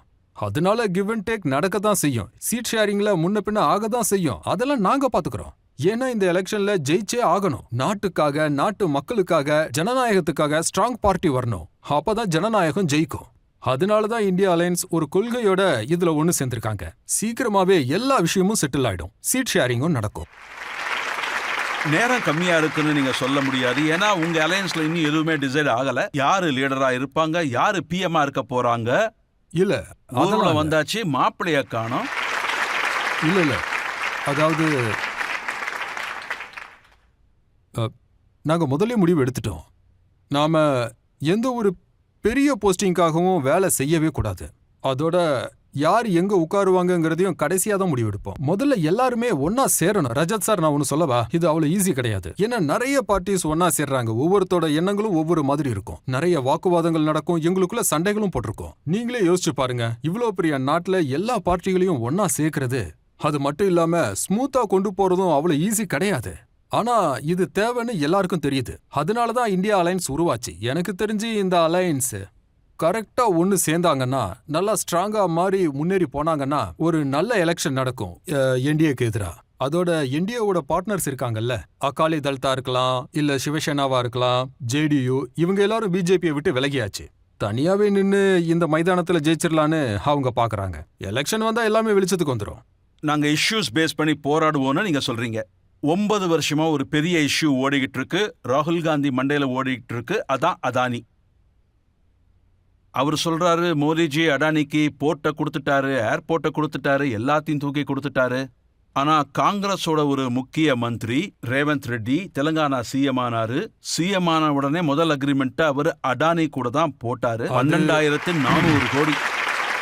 எந்த ஒரு தொழிலதிபரோ இண்டஸ்ட்ரியலிஸ்டோ அவரு எந்த ஒரு காம்படிஷன்லயோ பிட்டிங்ல குவாலிஃபை ஆகி வந்தாருன்னா, நாட்டுல இன்வெஸ்ட்மெண்ட் பண்ணாருன்னா, எந்த ஸ்டேட்டா இருந்தாலுமே அதை வரவேற்பாங்க. ஏன்னா அவங்களுக்கு வந்தா நல்லது தானே, இதுல தப்பு எதுவும் இல்லையே. ஆனா நீங்க ரூல்ஸ் அண்ட் ரெகுலேஷனை ஓரம் கட்டிட்டு நீங்க ஏதாவது ஒரு குறுக்கு வழியில இங்க நடக்கிற அத்தனை பெரிய வேலைகளையும் நீங்க ஒருத்தருக்கே கொடுக்கணும்னு முடிவு பண்ணீங்கன்னா, யாராவது 2 பேர் கொடுக்கணும்னு விரும்புனீங்கன்னா, இது எல்லாமே நாட்டோட சொத்து. அதனால எல்லாமே உங்களுக்கு வெளிப்படையா தெரியறது நல்லது தானே. நாங்க கேக்குறது ஒன்னே ஒண்ணுதான், இதெல்லாம் நடக்கிறது உண்மைன்னா, ஏதாவது சந்தேகம் இருக்குன்னா தயவு செஞ்சு அந்த விஷயத்தை வெளியே கொண்டு வாங்க. டிரான்ஸ்பரண்டா வேலை நடந்தா ராஜஸ்தான்ல உங்க கவர்மெண்ட் தான் இருந்தது. 25,000 கோடிக்கு சைன் பண்ணீங்க. அசோக் கெலாட்டோட கவர்மெண்ட். இல்ல தானே ரஜத் இருந்தீங்க. சார், அதெல்லாம் அப்படி கிடையாது. நீங்க பண்ணா கரெக்ட். இல்ல அப்படி இல்ல. 1 lakh crore இன்வெஸ்ட் பண்ணுங்க. ஆனா முதல்ல பிட்டிங் நடக்கணும். நீங்க குவாலிஃபை ஆகுங்க, ரூல்ஸ் அண்ட் ரெகுலேஷனை ஃபாலோ பண்ணுங்க, இன்வெஸ்ட் பண்ணுங்க, எந்த பிரச்சனையுமே வராது. இங்க அடானி வந்தபோது நாங்களே அவர்கிட்ட கேட்டோம், எப்படி கிடைச்சதுன்னு கேட்டோம். அவர் சொன்னாரு எங்க கிட்ட எல்லாத்துக்குமே கணக்கு இருக்குன்னு, எல்லாத்தையும் காம்படிட்டிவ் பிட்டிங்ல தான் எடுத்தேன்னு சொன்னாரு. எந்த ஃபேவரும் நடக்கலையா. ரஜத் சார், ஆனா ராகுலுக்கு என்ன பிரச்சனைன்னு பாவம் அவருக்கே இல்ல, அப்படி தெரியல. இல்ல. எனக்கு என்ன தோணுதுன்னா, சில சம்பவங்கள் நடந்தது, அதுல எதுவும் தெளிவா இல்ல. இங்க பாருங்க, உங்களுக்கும் தெரியும் இந்த பிட்டிங் ப்ராசஸ வேற மாதிரியும் மேனேஜ் பண்ண முடியும். அதுல உங்களுக்கு ஏதாவது சந்தேகம் எங்க இருந்துச்சுன்னா, காங்கிரஸ் கவர்மெண்ட் இருக்கோ அங்க மேனேஜ் பண்ண மாட்டாங்களா? பிஜேபி காரங்க தான் இதை பண்ணுவாங்களா? நாம இது ஸ்டேட் வைஸா தான் பேசியாகணும். இது கேட்கறதுக்கு டபுள் ஸ்டாண்டர்ட் மாதிரி இருக்கு. இல்ல, நீங்க 9 மாசமா தொடர்ந்து அம்பானி அடானிய திட்டுவீங்க, அப்படியே காங்கிரஸ் கவர்மெண்ட்ல கான்ட்ராக்டும் போடுவீங்க. ஏதாவது இண்டஸ்ட்ரி குரூப்ல டிரான்ஸ்பரண்டா வேலை செய்ய முன் வந்தாங்கன்னா அவங்க அதை கண்டிப்பா ஏத்துக்கணும். நான் டிரான்ஸ்பரண்டா பண்ணாங்கன்னா அது கண்டிப்பா காங்கிரஸாவே இருந்தாலும் அதையும் என்கொயரி பண்ணணும். எனக்கு தெரிஞ்சு எல்லாமே கரெக்டா நடக்கணும். எங்கேயாவது தப்பு நடக்குதுன்னு மக்களுக்கு சந்தேகம் வந்துச்சுன்னா, இல்ல கோர்ட்ல கேஸ் போகுது, இல்ல அங்க தப்பு நடக்கிற விஷயம் ஏதாவது நமக்கு தெரிஞ்சதுன்னா அத தப்புன்னு சொல்றேன். டிஃபெண்ட் பண்றதுக்கு கஷ்டமா இருக்கு. இல்லவே இல்ல.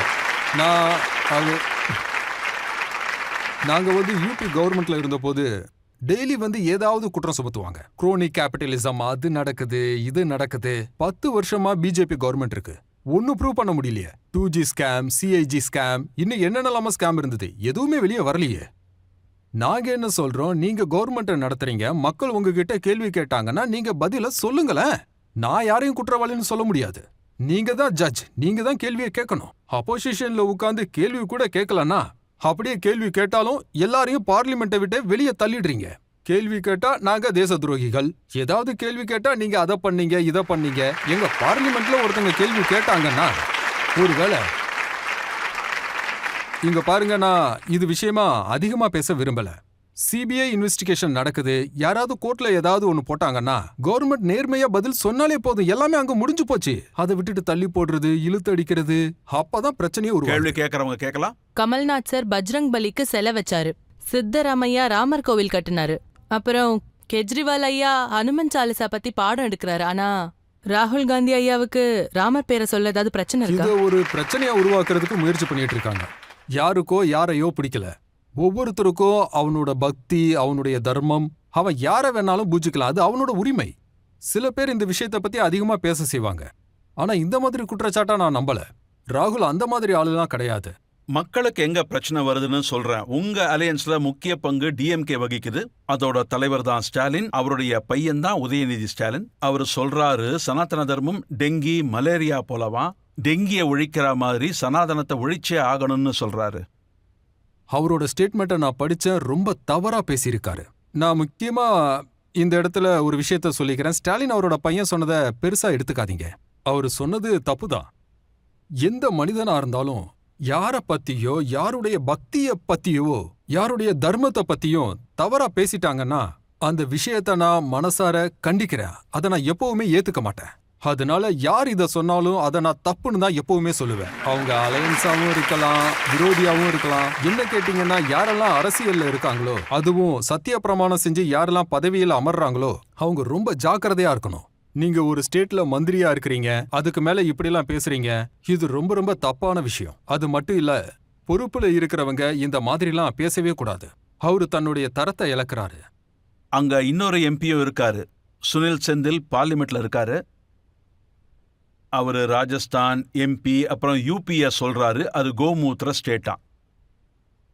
சரி, எனக்கு இந்த ஆள் யாருன்னு கூட தெரியாது. அவரு இந்த மாதிரி பேசியிருக்காரு அவர் அப்படின்னா, சுனில் செந்தில், டிஎம்கேவோட பார்லிமெண்ட் மெம்பர். அவரு இந்த மாதிரி பேசியிருக்காருன்னா அவரு தன்னையே அவமானப்படுத்திக்கிறாரு. அவருக்கு ஜெனரல் நாலேஜ் கிடையாது, இல்ல அவருக்கு கல்ச்சர் தெரியல, அவருக்கு வாழ்வியல் தெரியலன்னு அர்த்தம். இதை நான் எதுக்காக சொல்றேன்னா, நாம எல்லாரும் ஒரே நாட்டுல வாழ்ந்துகிட்டு இருக்கோம். இப்படி ஒரு ஸ்டேட்டை குறை சொல்றது, ஜாதியை சொல்லி அவமானப்படுத்துறது, இதெல்லாம் பெரிய தப்பு. ஆனா இன்னி வரைக்கும் காங்கிரஸ் பார்ட்டி தரப்புல இருந்து அதிகாரப்பூர்வமா, இன்னைக்கு நான் உங்களை கேட்டதுனால நீங்க சொல்றீங்க, ஆனா இந்த மாதிரி பேச்சை கண்டம் பண்றது, தடுத்து நிறுத்துறத காங்கிரஸ் பண்றது இல்ல. நீங்க அவங்க கிட்ட கேட்கல, அவங்க பண்ணல. நீங்க தமிழ்நாடு லீடரை பத்தி சொன்னீங்க. அங்க அவங்களுக்குன்னு ஒரு பாலிடிக்ஸ் இருக்கலாம். ஆனா அவங்க ஒரு சின்ன லட்சியத்தை அடையணுங்கிறதுக்காக நாம அவங்கள அவமானப்படுத்துறது, அவச்சொற்களை சொல்றது, இது பண்றதுனால வெற்றி கிடைச்சிச்சுன்னா அந்த வெற்றியை வச்சு என்ன பண்ணுவீங்க? அதோட ஒரு லட்சியத்தை அடையணும்னா கடுமையா உழைச்சு பண்ணுங்க. சொல்லப்போனா நான் சொல்லுவேன், ஒருத்தனை புகழ்ந்து தள்ளி உங்களால ஜெயிக்க முடியும்னா அதை மட்டமா காட்டி உங்களால பண்ண முடியாது. நீங்க உங்க டிமாண்ட வைங்க, மரியாதை கொடுத்து பேசுங்க, தேவையானதை வெளிப்படுத்துங்க. அப்படியே தப்பு பண்ணாலும் அதை ஏத்துக்கோங்க. நான் என்ன சொல்றேன்னா, ஒருத்தன் செஞ்ச தப்ப ஒத்துக்கிறான்னா அவன் உண்மையிலேயே மிகப்பெரிய ஆளு. அதோட அரசியல்ல சின்ன சின்ன தப்புகள் நடக்க தான் செய்யுது. ஆனா நான் தப்பு பண்ணிட்டேங்கிறத நீங்க ஓப்பனா ஒத்துக்கணும். ஆனா இப்ப இருக்கிறவங்க அதை ஒத்துக்கவே மாட்டேங்கிறாங்க. அவங்க என்ன சொல்றாங்க, நான் தப்பே பண்ண மாட்டேன், நான் ரொம்ப கரெக்ட் அப்படின்னு தான் சொல்லிட்டு தெரியுறாங்க. ஒரு பயனும் இல்லை. ரொம்ப அற்புதமா சொன்னீங்க சார். இப்போ வழக்கு விசாரணை ரொம்ப சீரியஸ் ஆயிடுச்சு, அதனால லைட்டா ஒரு கேள்வி கேளுமா. கேக்குறேன் சார். நீங்க இன்னமும் சிங்கிளா இருக்கிறதா கேள்விப்பட்டோம். இத பத்தி நீங்க என்ன சொல்ல விரும்புறீங்க சார்?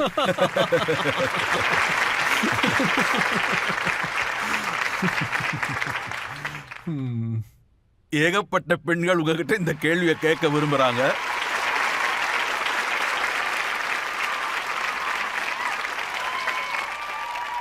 உங்க கேள்வி நல்லா இருந்தது. இப்ப நாம ஒரு சின்ன பிரேக் எடுத்துக்கலாம். பிரேக்குக்கு அப்புறம் ஆப்கி அதாலத்துல சச்சின் பைலட் உங்ககிட்ட நிறைய விஷயங்களை பேசுவார். நீங்க எப்போவாவது ராகுல் காந்தி கிட்ட, பிரியங்கா காந்தி கிட்ட இத பத்தி பேசிருக்கீங்களா? என்கிட்ட இன்னும் என்னெல்லாம் கேள்வி கேட்க போறீங்க? 1-2 வருஷம் ஆகுது, இன்னும் இதை இழுத்துக்கிட்டே இருக்கீங்க. இத நாங்க ஒண்ணும் இழுத்துட்டு இருக்கலீங்க. இந்த கேள்விக்கு இது வரைக்கும் யாரும் சரியான பதில சொல்லவே இல்லையே.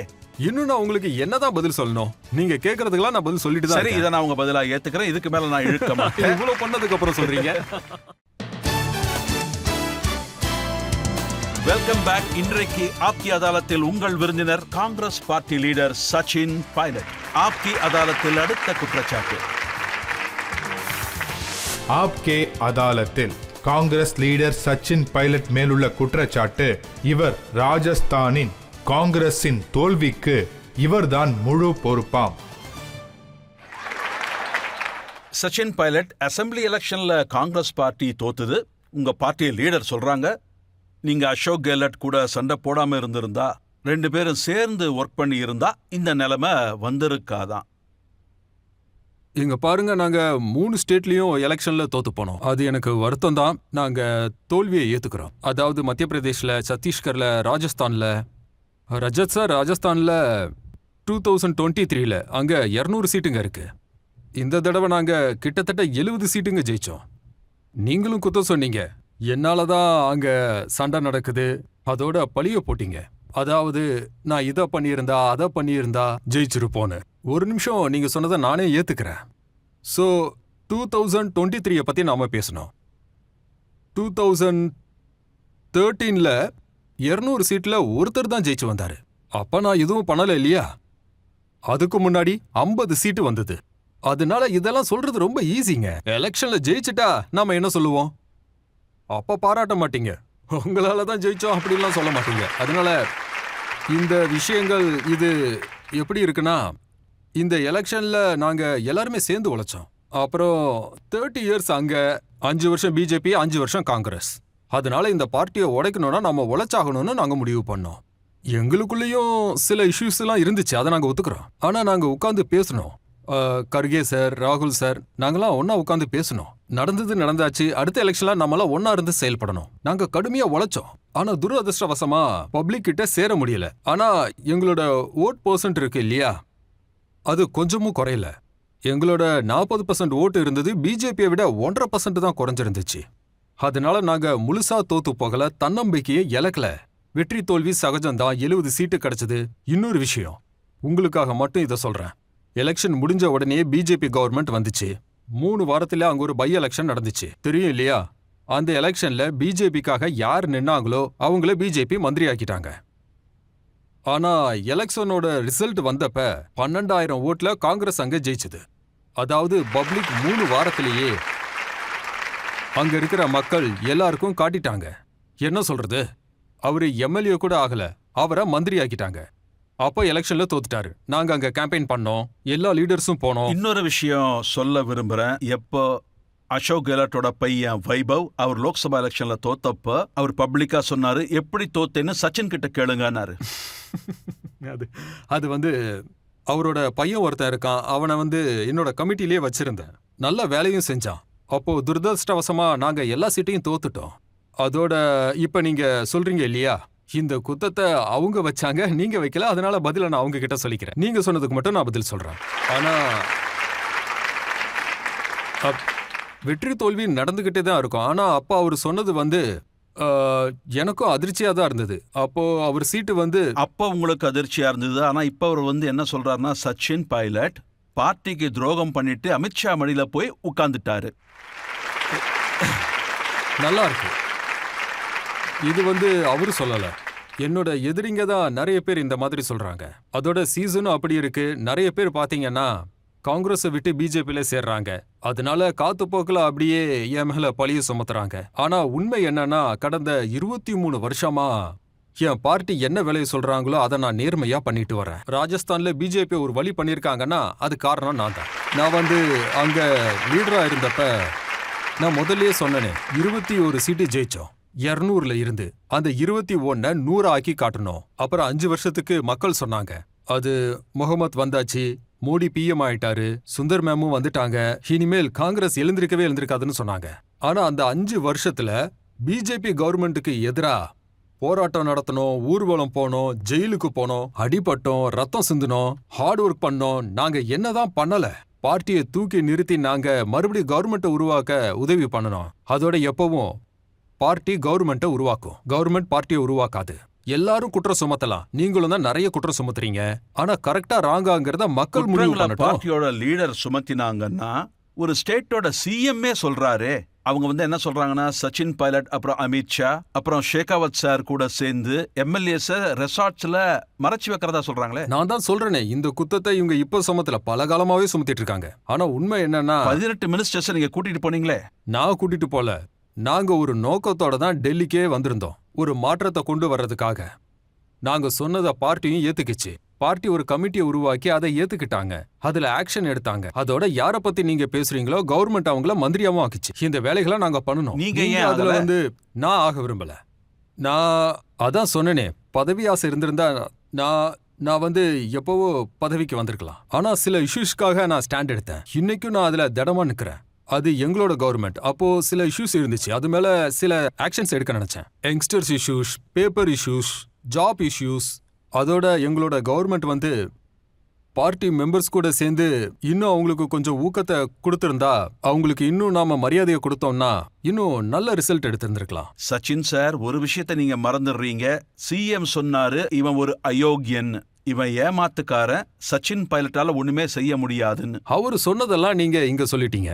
ஆனா ஒரு விஷயத்த கவனிச்சிங்களா, நான் எதுவுமே இங்க சொல்லல. நான் என் வாயால இன்னைய வரைக்கும் அவருக்கு எதிரா இந்த மாதிரியான வார்த்தைகளை பிரயோகிக்கல. ஏன்னா அதெல்லாம் நல்லா இருக்காது. அவர் என்ன சொன்னாரு, என்ன செஞ்சாருங்கிறத நீங்க அவர்கிட்டயே கேளுங்க. ஆனா இது எல்லாமே இப்போ பழசாயிடுச்சு. விடிஞ்ச உடனே நாம எல்லாத்தையும் மறந்துட்டு நம்ம வேலையை பார்க்க ஆரம்பிச்சிடணும். பழைய விஷயங்களை எப்படி விடுறது? அவர் சொன்னாரு வசுந்தரா ராஜே தான் என் கவர்மெண்ட்டை காப்பாத்தினாங்கன்னு. ஆனா நீங்க என்ன சொல்றீங்க? அவர் சொல்றாரு என் லீடர் சோனியா இல்ல வசுந்தரான்னு. அப்ப ஏகப்பட்ட சர்ச்சைகள் நடந்தது. சில விஷயங்கள் வெளிச்சத்துக்கும் வந்தது. அப்ப நானும் பேசி இருந்தேன். அந்த நேரத்துல அவரு பல விஷயங்களை சொன்னாரு, நானும் கொஞ்சம் சொன்னேன். ஆனா நாங்க ஒன்னா உட்காந்து பேசி புரிஞ்சுக்கிட்டோம். வரப்போறது எலெக்ஷன் டைம். சோ இந்த விஷயத்துக்கு ரெஸ்ட் கொடுக்கணும். ஏன்னா இந்த விஷயத்தை எடுத்ததே நான் ஒரு யாத்திரை எடுத்தேன். நான் நடைப்பயணம் போனேன். மக்களை போய் சந்திச்சேன். சரியான நேரம் வரும்போது போய் கரெக்ஷன் பண்ணலான்னு தான் இருந்தேன். விஷயம் என்னன்னா, இப்ப இருக்கிற யங்ஸ்டர்ஸ் மத்தியில நாம கான்ஃபிடன்ஸை வளர்த்து விடணும். அவங்களுக்குள்ள இருக்கிற சிஸ்டமே கொலாப்ஸ்ட் ஆகி போயிடுச்சுன்னா அப்புறம் நாம என்ன கவர்மெண்ட் நடத்துறோம்? அதனாலதான் ஒரு கரெக்ஷனை கொண்டு வர நான் விரும்பினேன். அதனால அந்த இஷ்யூவை நான் எடுத்தேன். ஆனா நாம இப்ப உட்கார்ந்து பேசணும். ஏன்னா எலெக்ஷன் வந்தாச்சு. அதனாலதான் நாங்க இஷ்யூஸ்க்கு ரெஸ்ட் கொடுத்தோம். எலெக்ஷன்ல ஜெயிக்கணும். முதல்ல ஜெயிச்சுட்டு வரலாம். அப்பதான் சேவை செய்ய முடியும். அதனாலதான் எல்லாத்தையும் மறந்துட்டு ஒன்னா சேர்ந்து போட்டிட்டோம். நாங்க 70 சீட்டை ஜெயிச்சு காட்டணும். வெறும் 21 தான் பாக்கி. எங்க உழைப்புக்கான ரிசல்ட் தான் இது. அந்த சீட்ல சச்சின் பைலட்டும் ஜெயிச்சுட்டு தான் வந்தாரு. ஆனாலும் சீஃப் மினிஸ்டர் சொல்றாரு அவர் ஒரு தேச துரோகின்னு. உங்களுக்கு எதிராக ஒரு கேஸும் அவர் ஃபைல் பண்ணியிருந்தாரு. உங்கள் நீதிமன்றத்துக்கு நீங்க அவரை கண்டிப்பா கூப்பிடணும். நீங்க கேள்விகளை கேளுங்க, அவரும் பதில சொல்லுவாரு. ஆனா இந்த தேச துரோகிங்கிற கேஸ், அதை என் மேல போட்டது, இதெல்லாமே ஒரு ஓரமா இருக்கட்டும். இதுக்கு ஏதாவது காரணம் இருக்கணும்ல. யாரும் சும்மாலாம் பண்ண மாட்டாங்க. என்னமோ அங்க புகஞ்சிருக்கு. இதெல்லாம் இந்த பிரச்சனை பெருசா வெடிச்சிருக்கோம். அதனாலதான் நாங்க எல்லாரும் ஒன்னா சேர்ந்து டெல்லிக்கு கிளம்பி வந்தோம். அங்க இந்த விஷயத்தை நாங்க வச்சோம். பெரிய வாக்குவாதம் நடந்துச்சு. இன்னைக்கு எம்ஏ பட்டேல் நம்ம கூட இல்ல. அந்த இஷ்யூவை பத்தி பேசி ஒரு முடிவெடுக்கலான்னு தான் நாங்க அங்க வந்தோம். அதுவும் நடந்துச்சு. அதோட உங்க பார்ட்டியோட சிஎம்ஏ உங்களை சர்வேலன்ஸ்ல வச்சிருந்தாரு. உங்க மூவ்மெண்ட்டை ட்ராக் பண்ணாங்க, போனை டேப் பண்ணாங்க. நானும் இதை கேள்விப்பட்டனே தவிர ஆதாரங்கள்லாம் கிடையாது. பேப்பர்ல படிச்சிருப்பீங்களே, OSD லோகேஷ் சர்மா, அவருடைய ரெக்கார்டே இருக்கே. கேள்வி என்னது? அதை நீங்க இன்னும் கேட்கவே உங்க இல்லை. போனை டேப் பண்றது, சர்வேலன்ஸ்ல இருக்கிறது, இதெல்லாம் தெரியுமா? இல்ல, எனக்கு இதெல்லாம் தெரியாது. ஆனா நான் இதை பத்தி நியூஸ் பேப்பர்ல படிச்சேன். நான் பேப்பர்ல படிச்சப்ப எனக்கே ஆச்சரியமா இருந்துச்சு. அப்ப இந்த விஷயத்த உங்க பார்ட்டியோட லீடர்ஷிப் கிட்ட, சோனியா மேடம் கிட்ட, ராகுல் சார் கிட்ட, பிரியங்கா மேடம் கிட்ட இதெல்லாம் நீங்க சொல்லலையா? நான் தான் சொன்னேனே, எனக்கு இந்த விஷயங்கள்லாம் தெரியாது. நான் பேப்பர்ல எப்போ படிச்சனோ அப்பதான் எனக்கு இதெல்லாமே தெரிஞ்சது. அவர் பப்ளிக்கா உங்க மேல குற்றம் சொல்லி இருந்தாரு. கவர்மெண்ட் உடைக்க நீங்க ரொம்பவே கஷ்டப்பட்டீங்க. நான் தான் சொன்னல, இந்த கற்பனை கதைகளை ஒரு நாளுக்கு 100 பேர் பேசுவாங்க. எப்படினாலும் பேசுவாங்க. ஒவ்வொருத்தருக்கும் பதில் சொல்லிட்டு இருக்க பேசினா முடியாது. முக்கியத்துவம் வாய்ந்தது இல்லையா? நான் தான் சொல்றேனே, இது ஒண்ணு இன்னைக்கு நடக்கல. 5 வருஷமா இந்த மாதிரி நடந்துகிட்டு தான் இருக்கு. ஆனா இதுல உண்மை என்னன்னா, நாங்க யோசிச்சது ஒன்னே ஒண்ணுதான். நாங்க கவர்மெண்ட்டை உருவாக்க பிளான் போடும்போது தான் அது உடைஞ்சிருது. என்ன காரணமா இருக்கும்? அந்த காரணத்தை முதல்ல கண்டுபிடிக்கணும். அதுல ஆக்ஷன் எடுக்கணும். மத்தவங்கள நம்பாம பார்ட்டி மெம்பர்ஸை நம்பணும். நம்ம ஒர்க்கர்ஸை நம்பணும். அவங்களுக்கு முக்கியத்துவம் கொடுக்கணும். அவங்கள பாதுகாக்கணும். அப்போ ரிசல்ட்ஸ் ரொம்ப நல்லா வரும். இந்த விஷயத்துக்கு தான் நாங்க சண்டை போடுவோம். அதாவது வேலை செய்யற விதம் இருக்கே, அது வெவ்வேறு மாதிரியா இருக்கலாம். அதுல கருத்து வேறுபாடுகள் வர்றதுக்கு வாய்ப்பு இருக்கு. ஆனா கவர்மெண்ட்டை திரும்ப கொண்டு வர்றது தான் எங்களோட நோக்கம். எனக்கு ஒண்ணு சொல்லுங்க, பிஜேபி கவர்மெண்டோட சேர்ந்து கெஹ்லாட் கவர்மெண்ட்டை நீங்க கீழே தள்ள முயற்சி பண்ணீங்களா இல்லையா? பண்ணவே இல்லை. நீங்க என்ன சொல்றீங்க? நான் எந்த கவர்மெண்ட்டை கொண்டு வரதுக்கு 5 வருஷமா கடுமையா உழைச்சேனோ அதை எப்படிங்க நான் கவுப்பேன்? அந்த கவர்மெண்ட்ல இருந்து கடுமையா உழைச்சி அதை முன்னுக்கு கொண்டு வரதுக்காக தானே நாங்க பாப்போம். நீங்க சிஎம் ஆக ஆசைப்பட்டீங்க. ஆனா அசோக் கெஹ்லாட் உங்களை அவுட் பண்ணிட்டாரு. நான் டெபுட்டி சிஎம்மா தானே இருந்தேன். அதே கவர்மெண்ட்ல தானே நானும் இருந்தேன். லீடராவும் இருந்தேன். ஓ, அந்த டெபுட்டி சிஎம் தான் அவர் அயோக்கியன்னு சொன்னாரா? இங்க பாருங்க ரஜத் சார், நான் ஏதாவது சொல்லியிருந்தானா அதை பத்தி நீங்க கேள்வி கேளுங்க. அடுத்தவன் சொன்னதுக்கெல்லாம் நான் பதில் சொல்லிட்டு இருக்க முடியாது. அதெல்லாம் கிடையாது. அந்த நேரத்துல நீங்களும் பல விஷயங்களை சொல்லி இருக்கீங்க. நான் வசுந்தரை ராஜேக்கு எதிரா என்கொயரி பண்ண விரும்புறேன், ஆனா சிஎம் என்ன விடல. அது அவங்க கவர்மெண்ட்ல நடந்த ஊழலை தான் நான் விசாரிக்க சொல்லியிருந்தேன். இது மேனிஃபெஸ்டோலயே இருந்திருக்கு. நான் ஸ்டேஜ்லயே சொல்லியிருக்கேன், என்கொயரி நடக்கணும்.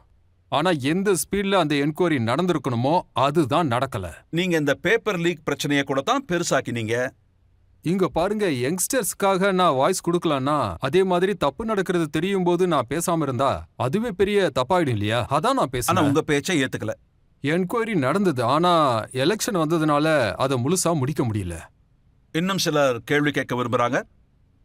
சார், என்னோட கேள்வி என்னன்னு பாத்தீங்கன்னா, நீங்க அந்த காப்பி லீக் பத்தி நிறைய பிரச்சனைகளை, நிறைய கேள்விகளை எழுப்புனீங்க. ஆனா அதுக்கப்புறமா அதுல எதுவுமே நடக்கல. இதனால மாநில இளைஞர்கள் ரொம்ப கோவமாயிட்டாங்க. இத பத்தி நீங்க என்ன சொல்ல நினைக்கிறீங்க? இல்ல, விசாரணை எல்லாம் நடந்துச்சு. அது மேல ஒரு என்கொயரியே நடந்துச்சு. ஸ்பெஷல் இன்வெஸ்டிகேஷன் டீம் அதை கவனிச்சாங்க. சில பேரை அரெஸ்டும் பண்ணாங்க. நான் சொல்ல வர்றது, சின்ன சின்ன தலாலுங்க இருக்காங்க இல்லையா, அவங்கள அரெஸ்ட் பண்றதுக்கு பதிலா அவங்கள இயக்குறாங்களே, அத எப்படி சொல்லுவாங்க? இதோட மாஸ்டர் மைண்ட் இருக்கு இல்லையா, அதிகாரியாவும் இருக்கலாம், இல்ல வேற யாராவும் இருக்கலாம். அவங்கள கூப்பிட்டு என்கொயரி பண்ணுங்கன்னு தான் நான் டிமாண்ட் வச்சேன்.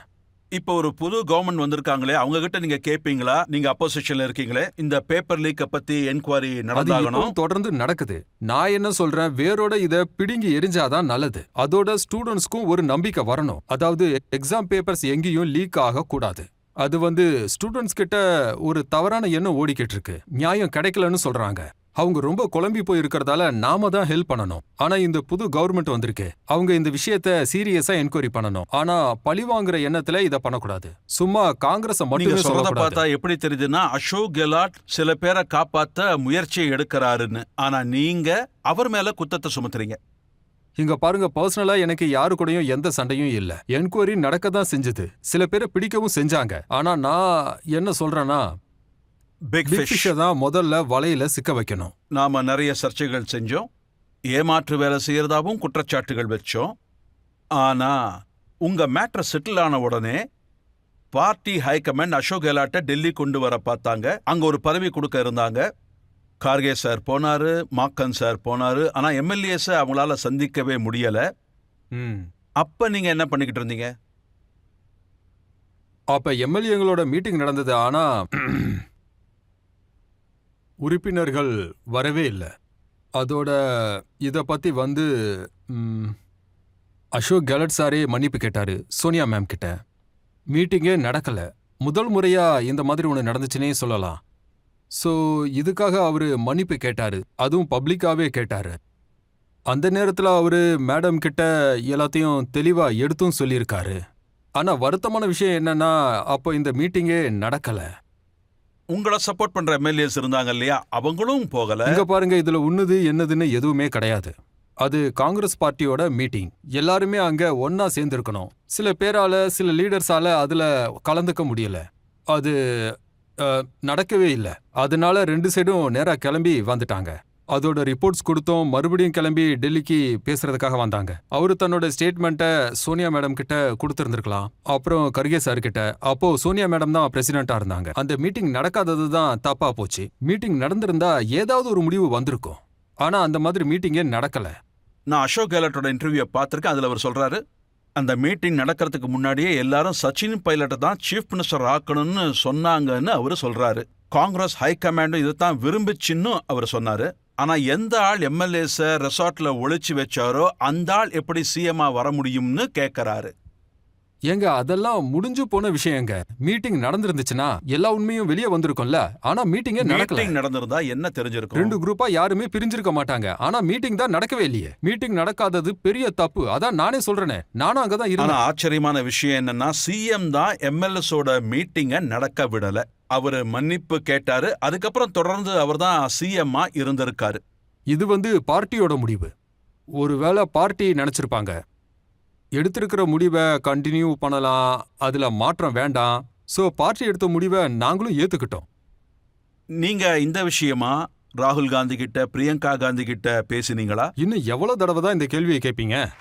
இது நடந்து 2 வருஷம் ஆகுது, ஆனா இன்னும் அந்த கேள்வி போயிட்டே இருக்கு. நான் எல்லா விஷயத்தையும் தெளிவா இப்பதானே சொன்னேன். அன்னைக்கு மீட்டிங் நடந்திருக்கணும், அது நடக்காதது தப்பு தான். அது விஷயமா முக்கிய மந்திரியும் மன்னிப்பு கேட்டுட்டாரு, மேட்ரு முடிஞ்சு போச்சு. நாங்க வந்துட்டோம், எலெக்ஷனும் வந்துச்சு. நான் திரும்ப அதையே கேட்கல. ஆனா இந்த விஷயமா நீங்க நேரடியா எப்பவும் பதில் சொன்னதே இல்ல. இதுக்கு மேல நான் எப்படிதாங்க பதில் சொல்ல? நீங்க கேட்டதுக்கு நான் பதில் சொல்றேன். சரி, நீங்க சொல்றதை ஏத்துக்கிறேன். இதுக்கு மேல கேட்க மாட்டேன். இன்னும் என்ன இருக்கு? இப்ப ஒரு சின்ன பிரேக் முடிஞ்சத பிறகு மறுபடியும் சச்சின் பைலட் மேல குற்றச்சாட்டுக்கள்.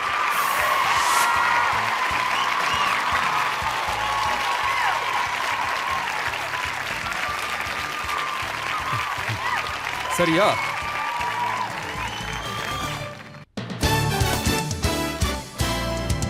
Welcome back. ஆப்கி அதாலத்துல காங்கிரஸ் பார்ட்டியுடைய மிகப்பெரிய லீடர் சச்சின் பைலட் மேல விசாரணை நடந்துகிட்டு இருக்கு. இப்ப அடுத்த குற்றச்சாட்டு.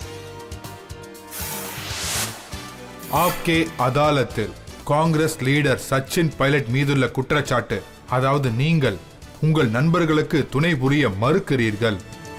சச்சின், ஒரு புகைப்படத்தை உங்களுக்கு காட்ட ஆசைப்படுறேன். இந்த படத்துல பாருங்க, நீங்க இருக்கீங்க. ஒரு காலத்துல காங்கிரஸ் பார்ட்டில இவங்கெல்லாம் உங்களுக்கு ரொம்ப க்ளோஸா இருந்தாங்க, அவங்க எல்லாம் இருக்காங்க. அவங்க சொல்றாங்க நீங்க நம்பிக்கை துரோகியா, அவங்க எல்லாம் பிஜேபிக்கு போயிட்டாங்களா, நீங்க இன்னும் காங்கிரஸ்லயே இருக்கீங்களா? ஆர்பி சிங், மிலிந்த் தேவ்ரா, ஜோதிராஜ் சிந்தியா, இன்னும் பல நண்பர்கள் இருக்காங்க. பார்ட்டிக்கு தானே நேர்மையா இருக்கணும். அங்க கரெக்டா இருக்கேன். இப்போ அடுத்தது ஒவ்வொருத்தரும் ஃப்ரெண்டா இருக்கலாம், பிரதரா இருக்கலாம். எல்லாருக்கும் ஒரு சுதந்திரம் இருக்கு. அவங்க ஸ்டைல்ல வேலைகளை பார்ப்பாங்க. யாரு கூட சேரணும், இந்த மாதிரி ஏகப்பட்ட உதாரணங்கள் இருக்கு. நிறைய பேர் பார்ட்டியை விட்டு போறாங்க, சில பேர் உள்ள வராங்க. இது அவங்களுடைய இஷ்டம். ஆனா காலம் பதில் சொல்லும். யாரோட முடிவு கரெக்ட் ராங்குன்னு அது பதில் சொல்லும். ஏன்னா கடைசியில யார் ஜட்ஜா இருக்காங்களோ, அதாவது கடைசியில மக்கள் தான் சரியான ஜட்ஜ். நீங்க ரைட்டா ராங்கான்னு பப்ளிக் முடிவு பண்ணுவாங்க. இது முதல் விஷயம். ரெண்டாவது, உங்க பேச்ச நான் எதிர்க்கிறேன் ரஜத் சார். நீங்க 4-5 பேர் போட்டோவை காட்டிக்கிட்டு என்கிட்ட கேட்குறீங்க, இவங்க காங்கிரஸ் பார்ட்டியை விட்டுட்டு போயிட்டாங்கன்னு என்கிட்ட கேட்குறீங்க. ஆனா எப்ப Kapil civil sir, Ghulam Nabi Azad sir, captain அமிர்தர் Singh பார்ட்டியை விடும்போது அந்த சீனியர் லீடர் கிட்ட ஒரு கேள்வியும் கேட்கலையே. குலாம் நபி ஆசாத்தையும் இந்த அதாலத்துக்கு நாங்க கூப்பிட்டோம். நீங்க உட்கார்ந்து இதே இடத்துல தான் அவரும் உட்கார்ந்து இருந்தாரு. கேள்வி கேட்டேன். அவர் சொன்னாரு 24 ஹவர்ஸும் மோதியை திட்ட சொல்றாங்க, அதனாலதான் நான் பார்ட்டியை விட்டு விலகினேன். இங்க பாருங்க, ஒருத்தர் பார்ட்டியை விட்டு விலகி போனா தான் பக்கத்துல இருக்கிற நியாயத்தை சொல்றதுக்கு அவங்க ஏதாவது ஒண்ணு இந்த மாதிரி சொல்லிக்கிட்டு தான் இருப்பாங்க. இதே விஷயத்தை தான் மிலிந்த் தேவ்ராவும் எங்க கிட்ட சொன்னாரு. 24 மணி நேரமும் மோதியை நீங்க திட்டணும்னு சொன்னாங்களாம். மோடி காங்கிரஸ் பார்ட்டி நல்ல பார்ட்டின்னு சொன்னாலும் அவரை திட்டணும். இல்ல நான் சொல்றேன்ல, யார் என்ன முடிவெடுத்தாலும் அதை ஜஸ்டிஃபை பண்றதுக்கு ஏதாவது ஒரு காரணத்தை சொல்லுவாங்க. ஆனா எங்களுக்கு எங்க இருந்தோ இந்த மாதிரி ஒரு இன்ஸ்ட்ரக்ஷன் வர்றது கிடையாது. ஆனா அப்போசிஷன்ல நீங்க இருந்தீங்கன்னா இந்த மாதிரி கேள்விகளை வச்சே ஆகணும். மக்களோட முன்னேற்றத்திற்காக, நாட்டோட முன்னேற்றத்திற்காக நாம ஏதாவது பேசணும்னா அதை பார்லிமெண்ட்ல தான் நாம பேசியே ஆகணும். எல்லாத்துக்கும் ஆன்னு தலையாட்டினா அப்புறம் என்ன அப்போசிஷன்? எல்லாத்தையும் ஏத்துக்க முடியாது. சப்போர்ட்டும் பண்ணணும், எதிர்க்கவும் செய்யணும். அதோட நாட்டுக்குள்ள 2 எண்ணங்கள் இருந்தே ஆகணும். ஒரு விஷயத்தை எடுத்து நீங்க டிபேட் பண்ணாதான் அதுல இருந்து ஒரு நல்ல ரிசல்ட் கிடைக்கும். ஒரு விஷயத்துக்கு எல்லாரும் ஆன்னு தலைய ஆட்டுனா அது டெமோக்ரஸி கிடையாது. உங்க எண்ணங்களை சொல்றதுல தப்பு இல்ல. நிறைய பேர் காங்கிரஸ் பார்ட்டியை விட்டுட்டு போறது உண்மைதான். ஆனா நிறைய பேர் காங்கிரஸ் பார்ட்டில ஜாயின் பண்றாங்க. நேரத்துக்கு ஏத்த மாதிரி முடிவெடுக்கிறதுக்கு எல்லாருக்குமே சம உரிமை உண்டு. ஆனா என்ன பொறுத்த வரைக்கும் கேட்டா, இந்த 24 வருஷத்துல என்னோட பார்ட்டி என்னை எங்கெல்லாம் போய் ஒர்க் பண்ண சொன்னாங்களோ நான் அங்கெல்லாம் ஒர்க் பண்ணியிருக்கேன். என்ன வேலை சொன்னாலும் நான் அதை செஞ்சிருக்கேன். ஸ்டேட்ல ஆகட்டும், சென்ட்ரல் ஆகட்டும், நான் அதை பண்ணி காட்டியிருக்கேன். அதோட கடுமையா உழைக்கணும்னா அதுக்கு நான் என்னைக்குமே அச்சப்பட்டது கிடையாது. அது மட்டும் இல்லாம என்கிட்ட ஏதாவது ஒரு வேலையை கொடுத்துட்டாங்கன்னா அதை நான் முழுசா முடிச்சிட்டு தான் விடுவேன். ஒரு வாட்டி செய்ய ஆரம்பிச்சிட்டேன்னா பின்னாடி திரும்பி பார்க்குற வேலையே கிடையாது. ஏன்னா நம்ம உழைப்பு தான் கர்மா. சரியான கர்மாவை செய்யுங்க. இன்னொரு விஷயம் ரஜத் சார், பதவி கிடைக்காததால வருத்தப்பட்டதா சொன்னீங்க. எந்த உழைப்பும் வீண் போகாது, எந்த உழைப்பும் வேஸ்ட் ஆகாது. நீங்க கடுமையா உழைங்க. பப்ளிக் எல்லாத்தையும் பாக்குறாங்க. அதனால எந்த திசையை நோக்கி நாங்க போயிட்டு இருக்கோமோ அங்க நாங்க போராடியே ஆகணும். எலெக்ஷன் நெருங்குது, ஆப்போசிஷன்ல இருக்கோம். ஆனா 2-3 எலெக்ஷன்ல நாங்க தோத்ததுனால எங்களோட ஃபியூச்சரையே முடிவு பண்ணிட முடியாது. காலம் மாறிக்கிட்டே வருது. மக்களுக்கு முக்கியத்துவம் கிடைச்சிருக்குன்னு ஒத்துக்கிறேன். பார்லிமெண்ட்லயும் உங்களை மெம்பர் ஆக்கி இருக்காங்க. சென்ட்ரல் கவர்மெண்ட்ல மந்திரியா நீங்க, ராஜஸ்தான்ல டெபுட்டி சீஃப் மினிஸ்டரா இருந்தீங்க, 7 வருஷம் ஸ்டேட் பிரசிடென்டா இருந்தீங்க. நீங்க எல்லா இடத்துலயும் வேலை பார்த்தீங்க, கடுமையா உழைச்சிங்க, உங்களை நிரூபிச்சீங்க. அதனால தான் உங்களை மக்கள் கேட்கறாங்க. உங்க மற்ற ஃப்ரெண்ட்ஸ் இருந்தாங்களே, அவங்க ஏன் ஒவ்வொருத்தரா விட்டு போனாங்க? மிலிந்த் தேவ்ரா, ஆதித்யராஜ் சிந்தியா, இல்ல ஜிதேன் பிரசாத், அப்புறம் ஆர்பிஎன் சிங், இவங்க எல்லாம் யங் லீடர்ஸ். இவங்க எல்லாருக்கும் பார்ட்டியில பொறுப்பு கொடுத்துருந்தாங்க. வேற ஏதாவது காரணம் இருக்கும்ல? இங்க பாருங்க, ஏதாவது டிஸ்சாட்டிஸ்ஃபேக்ஷன் இருக்கலாம், கருத்து வேறுபாடுகள் இருக்கலாம், இல்ல அவங்களுடைய அரசியல் கேரியர் இங்க இருக்கிறத விட அங்க இருந்தா சிறப்பா இருக்கும்னு நினைச்சிருக்கலாம். இது அவங்களோட முடிவு. நீங்க எதுக்கு 5 பேர்லயே நிக்கிறீங்க? நிறைய பேர் காங்கிரஸ் பார்ட்டில ஜாயின் பண்றாங்க. வெவ்வேறு ஸ்டேட்ல இருந்து, வெவ்வேறு இடங்கள்ல இருந்து காங்கிரஸ்ல ஜாயின் பண்றாங்க. எலெக்ஷனுக்கு முன்னாடி இதெல்லாம் நடந்துகிட்டே தான் இருக்கும். இதுக்கெல்லாம் என்னன்னா அதிக முக்கியத்துவம் எலெக்ஷன் கொடுத்துட்டு பீரியட்னு கிடையாது. வரும்போது தான் பஞ்சாப்ல எலெக்ஷன் இருந்தது. அம்ரிந்தர் சிங் சிஎம்மா இருந்தாரு. பாதி வழியில அவரை குதிரையிலேருந்து இறக்கி விட்டாங்க. அதுக்கப்புறம் இன்னொருத்தரை கொண்டு வந்தாங்க. அவரு திருட்டுத்தனம் பண்ணிக்கிட்டு இருக்காரு. இதுக்கு இப்ப நான் என்ன சொல்ல? இந்த அரசியல்ல யாருக்கும் எந்த கேரண்டியும் கிடையாது. என்ன நடக்கணும்னு தெரியாது. நிகழ்காலத்துல என்ன இருக்கோ அதை சரியா பண்ணுங்க. எல்லாருக்கும் ஒரு ஸ்டைல் இருக்கும். நீங்க ஒருத்தரை ஜட்ஜ் பண்ணிட்டு அதே மாதிரி மத்தவங்கள பார்க்காதீங்க. ஒவ்வொருத்தரோட செயல்முறை வேற மாதிரி இருக்கும், செயல்பாடுகள் வேற மாதிரி இருக்கும். அவங்க என்ன வேணாலும் முடிவெடுக்கட்டும். ஆனா என்னோட முடிவுல நான் திடமா இருக்கேன். சரி, உங்களுக்கு இப்படி தோன்றதே இல்லையா? அரசியல் கால்குலேஷன்ல தவறு நடக்கிறது இல்லையா? இப்ப எம்பியோட எலெக்ஷனுக்கு எல்லாரும் கமல்நாத்தை தான் பிளேம் பண்றாங்க. அவர் தான் எல்லா கேம்பெயினையும் நடத்தினாரு, தன்னோட இஷ்டத்துக்கு கேம்பெயின் பண்ணாரு, யாருக்குமே பொறுப்பை கொடுக்கலையா, அதனால தான் தோத்தீங்களா? தோக்குறதுக்கு நிறைய காரணங்கள் இருந்துச்சு, அதை பத்தியும் நாங்க பேசியாச்சு. ஆனா ஒருத்தரால தான் தப்பு நடக்கும்லாம் சொல்ல முடியாது. ஒருத்தரால ஜெயிக்க வைக்கவும் முடியாது, தோக்க வைக்கவும் முடியாது. இது ஒரு இயக்கம். எல்லாருக்கும் பொறுப்புகள் இருக்கு. சேர்ந்து ஃபைட் பண்றோம். ஜெயிக்கும் போது எல்லாரும் ஜெயிக்கிறோம், தோக்கும் போது எல்லாரும் தோக்குறோம். இன்னொருத்தர் ஷேர்கில், அவரும் பார்ட்டியை விட்டு போனாரு. அவரு சொன்னது, என்னோட ப்ராப்ளம் காங்கிரஸ்ல இருந்த வரைக்கும் நான் ஜெனரலா இருந்திருக்கேன். ஆனா ராகுல் காந்தி எப்படிப்பட்டவர்னா அவர் நம்மாலேயே இது சுடுறாரு. தப்பு. இங்க பாருங்க, ராகுல் காந்திய பத்தி யார் என்ன வேணாலும் சொல்லட்டும். 20 வருஷமா நான் அவர் கூட தான் இருக்கேன். அவர் எப்பவுமே யங்ஸ்டர்ஸ்க்கு சான்ஸ் கொடுப்பாரு. நீங்க யார பத்தி சொல்றீங்களோ அவங்க நிறைய சர்ச்சைக்கு உள்ளானவர்கள். சொல்லப்போனா நம்ம நாட்டுல நிறைய யங்ஸ்டர்ஸ் இருக்காங்க, லீடரா இருக்காங்க, ஊர் தலைவரா இருக்காங்க. அவங்கள பத்தி உங்களுக்கு தெரியவும் தெரியாது. அவங்கெல்லாம் முன்னுக்கு வர்றதுக்கு சான்ஸ் கொடுக்கறாரு. ஊர் காங்கிரஸ்ல எலெக்ஷன் நடக்கும். யாருக்கெல்லாம் அரசியல் அனுபவம் கூட இல்லையோ அவங்களுக்கெல்லாம் கூட இவர் சான்ஸ் கொடுத்திருக்காரு. நாங்க அப்போசிஷன்ல இருக்கோம், நாங்க எலெக்ஷன்ல ஜெயிக்கல, அப்ப குத்தம் சொல்றது ஈஸி. ஒரு டைம் நாங்களும் ரூலிங்ல இருந்தோம். அப்ப நாங்க பண்றதெல்லாம் பெருசா தெரிஞ்சது.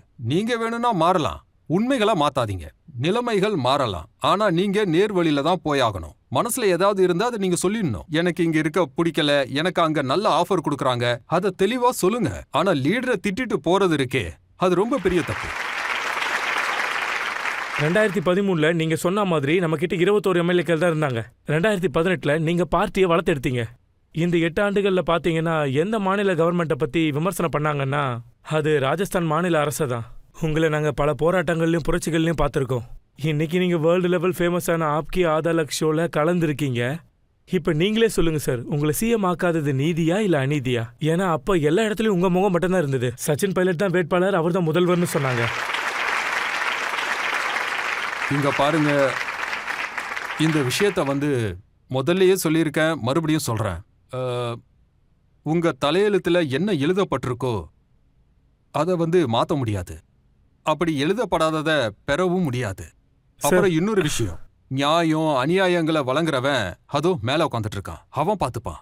நாம முன்ன உழைக்கணும். மக்களோட ஆதரவு, அன்பு இது கிடைச்சாலே போதும். இதை விட புண்ணியம் வேற என்ன இருக்கு? மத்தபடி பதவி கிடைக்குதோ கிடைக்கலையோ நல்லதே நடக்கும். ஆனா வாழ்க்கையின் ஒவ்வொரு நாளும் நாம சந்தோஷமா இருக்கணும், மக்கள் கிட்ட திட்டு வாங்க கூடாது, அப்புறம் மனசை தெளிவா வச்சு வேலையை பார்க்கணும். நீங்க இதை பண்ணாலே போதும், வாழ்க்கையில ஜெயிச்சிருவீங்க. மத்தபடி இந்த பதவின்னு நீங்க சொல்றீங்க. எவ்வளவு பேர் இருக்காங்க தெரியுமா? பெரிய பெரிய பதவியில இருக்காங்க, யாருமே அவங்கள கண்டுக்கிறது இல்ல, பேரு கூட ஞாபகம் இருக்காது. இந்த விஷயத்துல கடவுளுக்கு நன்றி சொல்லணும். நான் எங்க போனாலும் மக்கள் ஆசீர்வாதம் பண்றாங்க, நல்ல நட்பு வளருது. இதுதான் நாம நல்லா உழைக்கிறதுக்கு ஒரு ஊக்கத்தை கொடுக்குது. இருந்தாலும் உங்க உழைப்புக்கேற்ற பலன் கிடைக்கலன்னு நினைக்கிறீங்களா? அப்படிலாம் கிடையாது, எல்லாருமே உழைச்சிருக்காங்க. ஒருவேளை எனக்காக பெரிய பதவி ஏதாவது காத்துட்டு இருக்கோ, யாரு கண்டது? சார், இன்டர்நெட்ல உங்களோட ஒரு வீடியோ ஒன்று இருக்கு. அதுல நீங்க 51 மீட்டர் தலப்பா துணியை 2 நிமிஷத்துல கட்டிட்டீங்க. நீங்க எனக்காக அதை ஒரு தடவை இங்க கட்டி காட்ட முடியுமா sir? Please sir.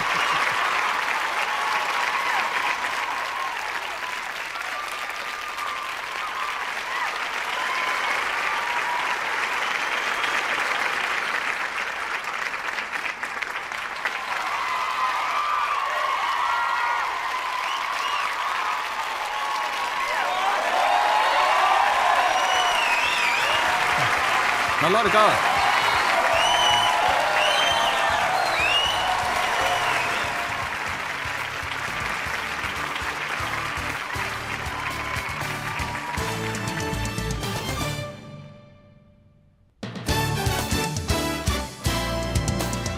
Welcome back. இன்னைக்கு ஆப்கி அதாலத்துல சச்சின் பைலட் கிட்ட நிறைய கேள்விகள் கேட்டோம், அவரும் பதில் சொன்னாரு. இன்றைய ஜட்ஜ் சஞ்சய் ஸ்ரீவாஸ்தவா அவருடைய தீர்ப்பை நமக்கு சொல்ல போறாரு. நாட்டிலேயே ரொம்ப தைரியமா நேரடியான கேள்விகள் கேட்கிற ப்ராசிக்யூஷன் ரஜத் சர்மா அவர்களுடைய கேள்விகளை தைரியமா எதிர்கொண்டு அதுக்கான பதில்களை சொன்னீங்க. அதுக்காகவே உங்களை நிச்சயமா பாராட்டியே ஆகணும்.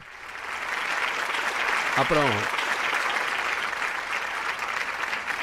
இந்த நீதிமன்றம் இப்ப என்ன சொல்லுது அப்படின்னா, நாட்டோட நம்பிக்கை நட்சத்திரங்கள்ல ஒருத்தர், நல்ல திறமையாளர், பேச்சாளர், அதோட நல்லா படித்தவர், நல்ல பாரம்பரியத்தில் வந்தவர், நம்ம ப்ராசிக்யூஷன் வக்கீல் சொன்ன மாதிரி ராஜேஷ் பைலட் ஐயா மக்களுக்கு ரொம்ப பிடிச்ச நல்ல தலைவராக இருந்தார். அந்த பாரம்பரியத்துக்கு பெருமை சேர்க்கறதுக்காக இந்த நீதிமன்றம் சில அறிவுரைகள் சொல்ல விரும்புது.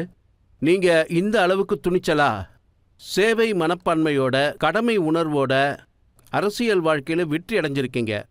அப்புறம் நீங்கள் எந்த பக்கம் போகணும், எந்த பக்கம் போகக்கூடாதுங்கிறத நீங்கள் சொன்ன மாதிரி நீங்கள் தான் முடிவெடுத்தாகணும். ஆனால் ஒரு சிறந்த மக்களாட்சி முறைக்கு ஒரு வலிமையான எதிர்க்கட்சி ரொம்ப முக்கியம். ஆனா சில எதிர்க்கட்சிகள் தான் வலிமையா இருக்காங்க, அதுல நீங்களும் ஒருத்தர். அதனால நீங்க மக்களாட்சி தத்துவத்தையும் எதிர்க்கட்சி கூடாரத்தையும் வலிமைப்படுத்தணும். வெற்றியடைய வாழ்த்துக்கள். தேங்க்யூ. எனக்கு தெரிஞ்சு நமது நாட்டிற்கு சச்சின் மாதிரியான இளைஞர்கள் தேவை. இவரை மாதிரி புத்திசாலியான, கடுமையா உழைக்கக்கூடிய லீடர்ஸ் தேவை. நான் இவரை வாழ்த்துறேன். இவர் இன்னும் மேல மேல உயரணும், இவருக்கு இன்னும் பல பொறுப்புகளை கொடுக்கணும், மக்களுடைய நம்பிக்கையை இவர் அதிகமா பெறணும். இன்றைய நிகழ்ச்சி இத்துடன் முடிவடைகிறது. அடுத்த நிகழ்ச்சியில் ஒரு முக்கிய நபருடன் நாம் மீண்டும் சந்திப்போம். நன்றி, வணக்கம்.